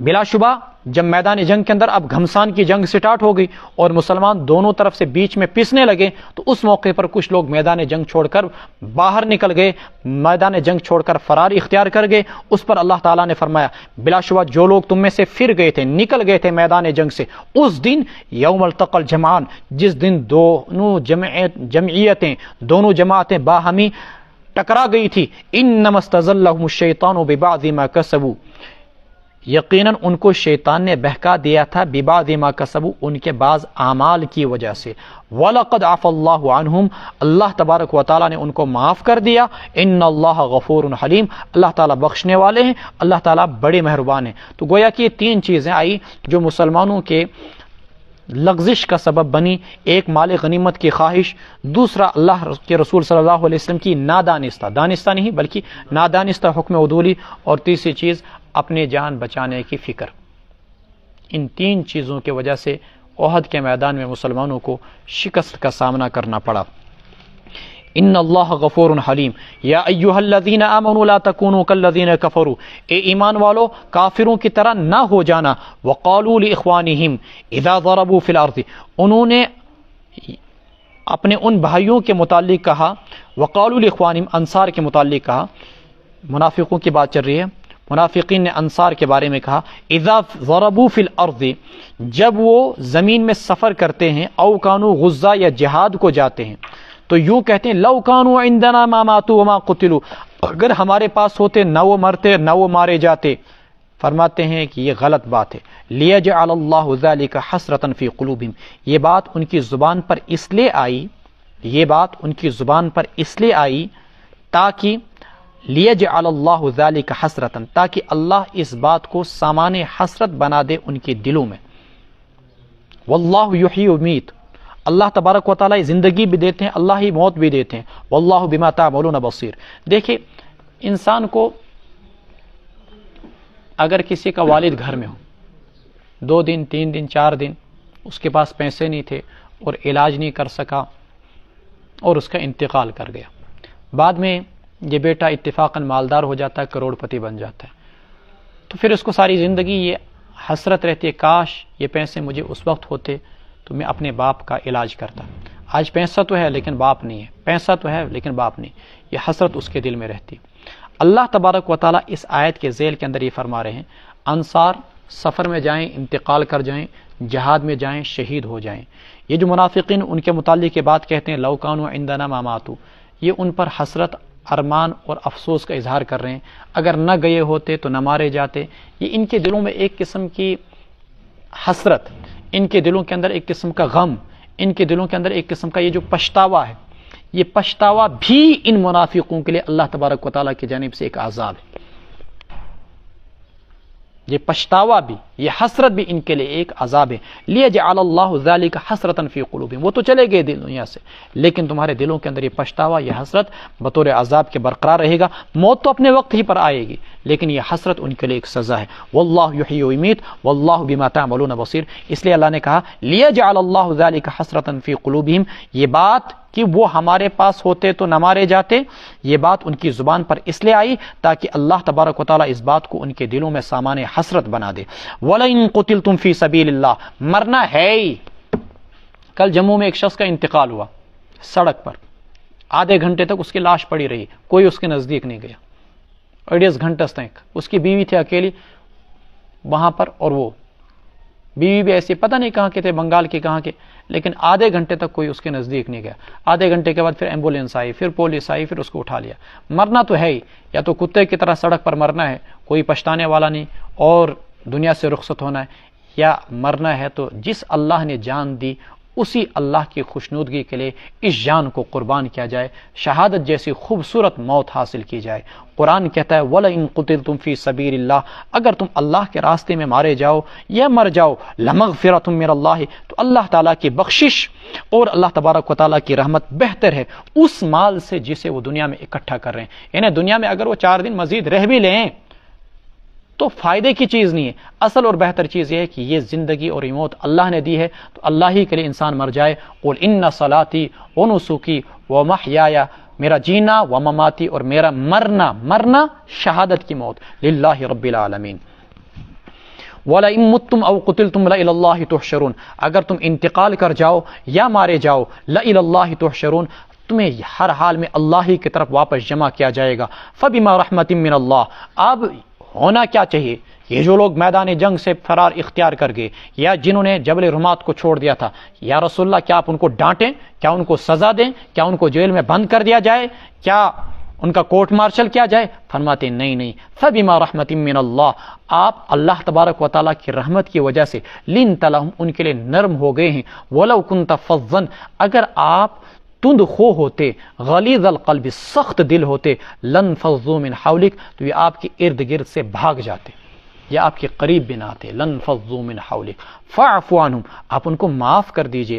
واستغفر لہم، ان کو بخش دیجئے. وشاورہم فی الامر، اور اہم معاملات میں ان سے مشورہ کیجئے. فاذا عزمت، پھر جب آپ ارادہ کر لیں اب اللہ پر بھروسہ کیجئے. ان اللہ یحب المتوکلین، اللہ بھروسہ کرنے والوں کو پسند فرماتے ہیں. تو گویا کہ جو بھی قائد ہو، جو بھی سربراہ ہو، اس کے لیے اللہ تبارک و تعالیٰ نے ایک دستور بتا دیا کہ نہ سخت دل ہونا چاہیے، نہ تند خو ہونا چاہیے، بلکہ انتہائی نرم ہونا چاہیے. کیا ہونا چاہیے؟ داعی بھی نرم ہونا چاہیے، دین کی دعوت دینے والا نرم ہونا چاہیے. اگر دین کی دعوت دینے والا سخت دل ہوگا، سخت زبان ہوگا، تو اس کی بات اثر نہیں کرے گی، لوگ اس کے نزدیک نہیں آئیں گے. ہمارے ایک استاذ تھے بڑے سخت حفظ کے زمانے میں اندر، ہم آج بھی اگر دور سے کہیں ان کا سایہ دیکھتے ہیں، اب حالانکہ اپنی بھی داڑھی سفید ہوگی، اگر گیٹ کن اچھو یہ پیر کن سلاؤ اور کن روزن سفید. ہوتا یہ ہے کہ سخت دل انسان کے قریب، حالانکہ ہمارے محسن نے ہم کو قرآن حفظ کرایا، لیکن سخت بڑے تھے، تو آج بھی ہم ان کے قریب نہیں جاتے، نزدیک نہیں جاتے. تو یہ اثر پڑتا ہے. جبکہ جو دین کا داعی ہو، جو استاذ ہو، وہ ایسا نرم دل ہونا چاہیے، ہمدرد ہونا چاہیے کہ لوگ آپ کے پاس آئیں، دین سیکھیں اور آپ کی بات کو وہ دل سے قبول کریں، نہ کہ وہ آپ سے بدک جائیں. ان ینصرکم اللہ فلا غالب لکم، اگر اللہ تمہاری مدد کرے گا تو تم پر کوئی غالب نہیں آ سکتا. وان یخذلکم فمن ذا الذی ینصرکم من بعد، اگر اللہ تم کو رسوا کرے تو کون ہے جو اللہ کے بعد تمہاری مدد کر سکتا ہے. اور اللہ ہی پر اہل ایمان کو بھروسہ کرنا چاہیے. مشورے کی اسلام کے اندر کیا اہمیت ہے، وقت کی قلت کی وجہ سے میں نہیں بتا سکتا. معارف القرآن کے اندر اس پر 10-15 صفحات تفصیل کے ساتھ مفتی شفیع صاحب رحمۃ اللہ علیہ نے لکھے ہیں. اسی آیت اور اسی جملے کے ذیل میں وہاں پر اس تفصیل کو دیکھ لیا جائے. وما کان لنبی ان یغل، اور پیغمبر کے لیے ہرگز یہ زیبا نہیں کہ وہ خیانت کرے. ومن یغل یأتی بما غل یوم القیامہ، جو شخص خیانت کرے گا وہ لے کر آئے گا اس خیانت کے مال کو قیامت کے دن. ثم توفی کل نفس ما کسبت وهم لا یظلمون، پھر ہر انسان کو پورا بدلہ دیا جائے گا اس کے اعمال کا، اور ان پر ظلم نہیں کیا جائے گا. اس آیت کا کیا شان نزول ہے؟ روایت میں آتا ہے کہ غزوہ بدر کے موقع پر ایک چادر گم ہو گئی. تو اب یہ کہاں گئی؟ تلاش شروع ہوئی. تو کسی نے یہ کہہ دیا کہ ممکن ہے کہ اللہ کے رسول صلی اللہ علیہ وسلم نے لے لی ہو، اللہ کے رسول سے پوچھ لو. اس پر یہ آیت اتری. پیغمبر خیانت جیسا جرم ہرگز نہیں کر سکتا. مال غنیمت کے اندر خیانت، سرکاری مال کے اندر خیانت جیسا کہ آج کل ہوتا ہے، ہرگز ہرگز درست اور جائز نہیں. ایک اور مطلب اس آیت کا یہ بیان کیا ہے، وما کان لنبی ان یغل، اور اس کو بعض مفسرین نے راجح قرار دیا ہے کہ تمہیں جبل رماز سے نیچے اترنے کی ضرورت کیا تھی؟ اعاذ باللہ کہیں ایسا تو نہیں تھا کہ پیغمبر مال غنیمت میں خیانت کر کے اس کو سارا خود رکھ لیتے اور تم کو کچھ نہ دیتے؟ پیغمبر تو خیانت کر نہیں سکتا تھا، وہ سارا مال خود تو رکھ نہیں سکتا تھا، تو تم کو مال غنیمت کے خاطر جبل رماز سے نیچے اترنے کی ضرورت کیا تھی؟ ما کان لنبی ان یغل. شاہ رفیع الدین صاحب رحمۃ اللہ علیہ جو قرآن کریم کے پہلے ترجمہ کرنے والوں میں سے ہیں، جن لوگوں نے اردو میں ترجمہ کیا ان میں سے وہ بھی ہیں، انہوں نے فرمایا کہ ایسا نہیں کہ پیغمبر نے صرف زبان سے تم کو معاف کر دیا، فاعف عنہم واستغفر لہم، اور دل میں کینہ رکھا، چونکہ غل کے معنی کینے کے بھی آتے ہیں. ہرگز ایسا نہیں کہ پیغمبر تمہارے لیے دل کے اندر کینہ رکھے گا. پیغمبر نے تم کو جیسے زبان سے معاف کر دیا ایسے ہی دل سے بھی معاف کر دیا. افمن اتبع رضوان اللہ، جو شخص اللہ کی خوشنودگی اختیار کرے، کیا وہ اس شخص کی طرح ہو سکتا ہے جو اللہ کی ناراضگی کو لے کر لوٹے؟ کمن باء بسخط من اللہ ومأواہ جہنم، اور اس کا ٹھکانہ دوزخ ہوگا، وبئس المصیر. یہاں پر دو قسم کے طبقات تھے، ایک منافقین جنہوں نے جنگ کے اندر شمولیت ہی نہیں کی، دوسرے مسلمان جنہوں نے اللہ کی خاطر اپنی جانوں کا نذرانہ پیش کیا. ہم درجات عند اللہ، ان دونوں کے درجات اللہ تعالیٰ کے ہاں الگ الگ ہیں، دونوں کے رتبے الگ ہیں، دونوں ان کے لیے اللہ تعالیٰ کے ہاں الگ الگ درجے ہیں. واللہ بصیر بما یعملون، اللہ تبارک و تعالیٰ دیکھ رہے ہیں جو کچھ وہ کرتے ہیں. لقد من اللہ علی المؤمنین، اس پیغمبر کی قدر کرو، آج یہ تمہارے درمیان موجود ہے. رات کو تم نے ان کی انتقال کی خبر سنی تو تم بدحواس ہو گئے. اللہ نے تم پر کتنا بڑا احسان کیا کہ اس پیغمبر کو تمہارے درمیان بھیجا. اللہ نے اہل ایمان پر احسان کیا. اذ بعث فیہم رسولا من انفسہم، جب ایک پیغمبر کو بھیجا انہی میں کا، کوئی فرشتہ نہیں، کوئی نور نہیں، بلکہ بشر، من انفسہم یتلو علیہم آیاتہ، وہ ان کے سامنے اللہ کی آیات کو تلاوت کرتے ہیں، ویزکیہم، اور ان کے قلوب کا تزکیہ کرتے ہیں، ویعلمہم الکتاب والحکمہ، اور ان کو کتاب و حکمت کی تعلیم دیتے ہیں. وان کانوا من قبل لفی ضلال مبین، اگرچہ اس سے پہلے وہ کھلم کھلا گمراہی میں تھے. تفصیلات پہلے سپارے میں اس آیت کے آ چکی ہیں. اولما اصابتکم مصیبۃ قد اصبتم مثلیھا قلتم ان ھذا قل هو من عند انفسکم ان اللہ علی کل شیء قدیر. اولما اصابتکم مصیبۃ، اے مسلمانوں، لما اصابتکم مصیبۃ، جب تم اس مصیبت سے دوچار ہوئے. اولما اصابتکم مصیبۃ، جب آج تم اس مصیبت سے دوچار ہوئے. قد اصبتم مثلیھا، جس مصیبت کا دو گنا تم خود ان کافروں کو پچھلے سال پہنچا چکے ہو. دو گنا مثلیھا، چونکہ 70 گرفتار ہوئے تھے. 70 آیت کا ترجمہ تھوڑا سا مشکل ہے، طالبہ غور سے سن لے. اولما اصابتکم مصیبۃ، اے مسلمانوں جب تم اس مصیبت سے آج دوچار ہوئے. قد اصبتم مثلیھا، جس مصیبت کا دو گنا، مثلیھا تم دو گنا تم ان کفار کو پچھلے سال پہنچا چکے تھے. قلتم ان ھذا، آج تم کہنے لگے یہ کیوں ہوا، یعنی اگر ہم حق پر تھے تو ہم کیوں مارے گئے. قل ہوا من عند انفسکم، آپ کہہ دیجئے یہ شکست تمہاری اپنی وجہ سے کہ تم نے رسول کے حکم کی خلاف ورزی کی اور جہاد کے بجائے مال غنیمت کو ترجیح دی. ان اللہ علی کل شیء قدیر، اللہ ہر چیز پر قدرت رکھنے والے ہیں.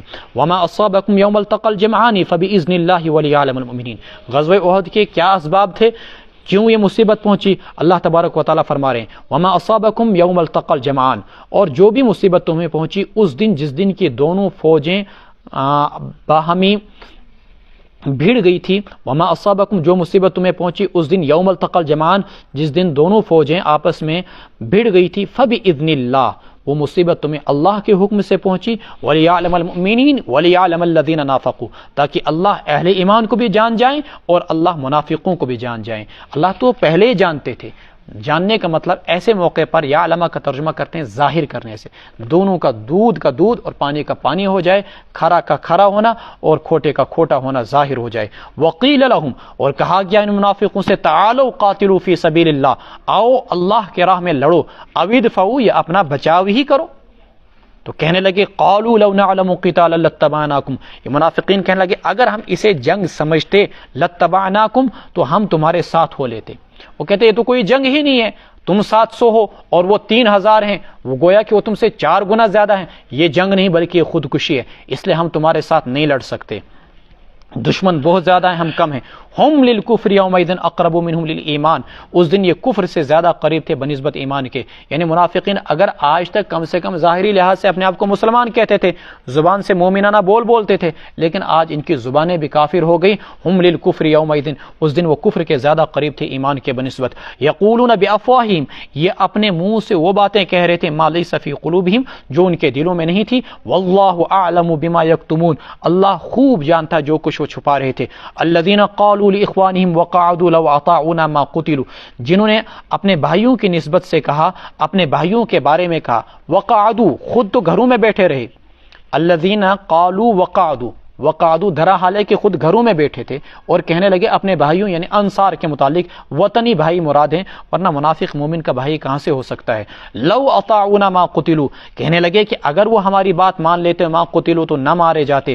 قل فادرؤوا عن انفسکم الموت، آپ کہہ دیجئے اگر موت اور حیات کا تعلق جنگ کے میدان سے ہے تو تم اور گھر کے اندر موت نہیں آ سکتی، تو روک لو نا اپنے آپ سے موت کو، ہٹاؤ اپنے آپ سے موت کو، ان کنتم صادقین، اگر تم سچے ہو موت تو آ کر ہی رہے گی۔ اینما تکونوا یدرککم الموت ولو کنتم فی بروج مشیدہ۔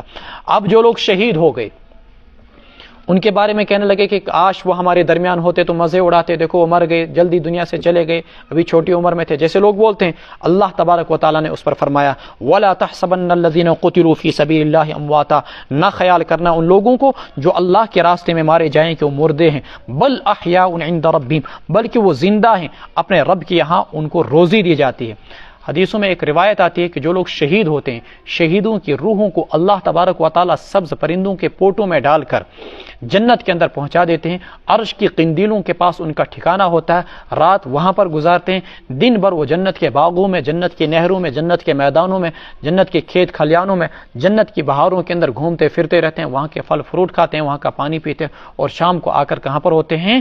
عرش کی قندیلوں کے پاس۔ بل احیاء عند ربهم یرزقون، وہ اللہ تبارک و تعالیٰ کے یہاں ہیں، ان کو روزی دی جاتی ہے۔ اور پرسوں میں نے بتایا تھا کہ شہداء کی موت کیسی ہوتی ہے، بس اللہ ہی بہتر جانتے ہیں کہ ان کی زندگی زیادہ مضبوط ہوتی ہے عام انسانوں کے بنسبت قبر کے اندر، اسی لیے نہ تو ان کو غسل دیا جاتا ہے اور نہ ہی ان کو کفن دیا جاتا ہے۔ فرحین بما آتاہم اللہ من فضلہ، وہ خوش ہیں اللہ کی اس فضل پر جو اللہ نے ان کو عنایت کیا۔ ویستبشرون، اور خوش ہوتے ہیں وہ بالذین لم یلحقوا بہم، ان لوگوں کے بارے میں جو ان سے ابھی تک نہیں ملے، اپنے بعد والوں کے بارے میں، من خلفہم، اپنے بعد والوں کے بارے میں جو ان کے پاس ابھی پہنچے نہیں، بالذین لم یلحقوا بہم من خلفہم، یعنی شہید دنیا سے چلے گئے، اب وہ جنت کے اندر ہیں، وہاں پر مزے اڑ رہے، لیکن وہ اپنے ان بھائیوں کے متعلق جو ابھی دنیا میں اہل ایمان موجود ہیں ان کے بارے میں بھی وہ خوشیاں مناتے ہیں کہ دیکھو وہ بھی کل ہمارے پاس آئیں گے، وہ بھی ہمارے پاس مزے اڑائیں گے۔ فرماتے ہیں کہ جب کسی بھی مردے کا انتقال ہو جاتا ہے اور وہ نیک ہوتا ہے، مشکات شریف جلد اول کے اندر روایت موجود ہے، تو باضابطہ طور پر یہ روح جب دنیا میں جاتی ہے، دنیا سے جاتی ہے، تو آخرت میں جو لوگ پہلے جا چکے ہوتے ہیں یمن چتیت پانوئی ملاقات سبدن نیچو اس نیک مول چنیک، جب ایک پہلے دنیا سے چلا گیا دوسرا بعد میں گیا تو ان کے آپس میں ملاقات ہوتی ہے، مرنے والے دوستوں سے ملاقات ہوتی ہے اور باضابطہ طور پر وہ دنیا کے بارے میں حال و احوال دریافت کرتے ہیں۔ تو یہ آیت بتلا رہی ہے کہ جو شہید ہو چلے دنیا سے وہ ان لوگوں کے متعلق خوش ہوتے ہیں جو ابھی دنیا ہی میں ہیں اور ابھی ان سے نہیں ملے ہیں، جو ان کے پاس ابھی نہیں پہنچے ہیں، جو بعد والے ہیں من خلفہم، کہ وہ بھی کل آ کر انہی جیسی نعمتوں سے لطف اندوز ہوں گے۔ اللہ خوف علیہم، اس لیے کہ ان پر کوئی بھی ڈر نہیں ہوگا، ولا هم يحزنون، اور نہیں وہ رنجیدہ اور غمگین ہوں گے۔ یستبشرون، یہ شہداء اللہ تعالیٰ کی نعمتوں پر خوش ہوتے ہیں، وفضل، اور اللہ تعالیٰ کے فضل پر، وان اللہ لا یضیع اجر المؤمنین، اے منافقو تم ان لوگوں کی موت پر دکھ نہ مناؤ، بلکہ جو لوگ اللہ تعالیٰ کے پاس چلے گئے وہ تم سے زیادہ مزے کے اندر ہیں، تم سے زیادہ عیش کے اندر ہیں۔ وان اللہ لا یضیع اجر المؤمنین، اللہ تعالیٰ اہل ایمان کے اجر کو ضائع نہیں کرتے ہیں۔ صدق اللہ العلی العظیم۔ وصدق رسول النبی الکریم سبحان ربک رب العزت عما یصفون وسلام علی المرسلین والحمد للہ رب العالمین اللہم زین اخلاقنا بالقرآن اللہم نجنا من النار بالقرآن یا اللہ ہمارے گناہوں کو معاف فرما، خطاؤں کو بخش دے، لغزشوں کو بخش دے، اس قرآن کو ہماری بخشش کا باعث بنا، ہدایت کا باعث بنا، نجات کا باعث بنا، تقوی کی دولت سے مالا مال فرما۔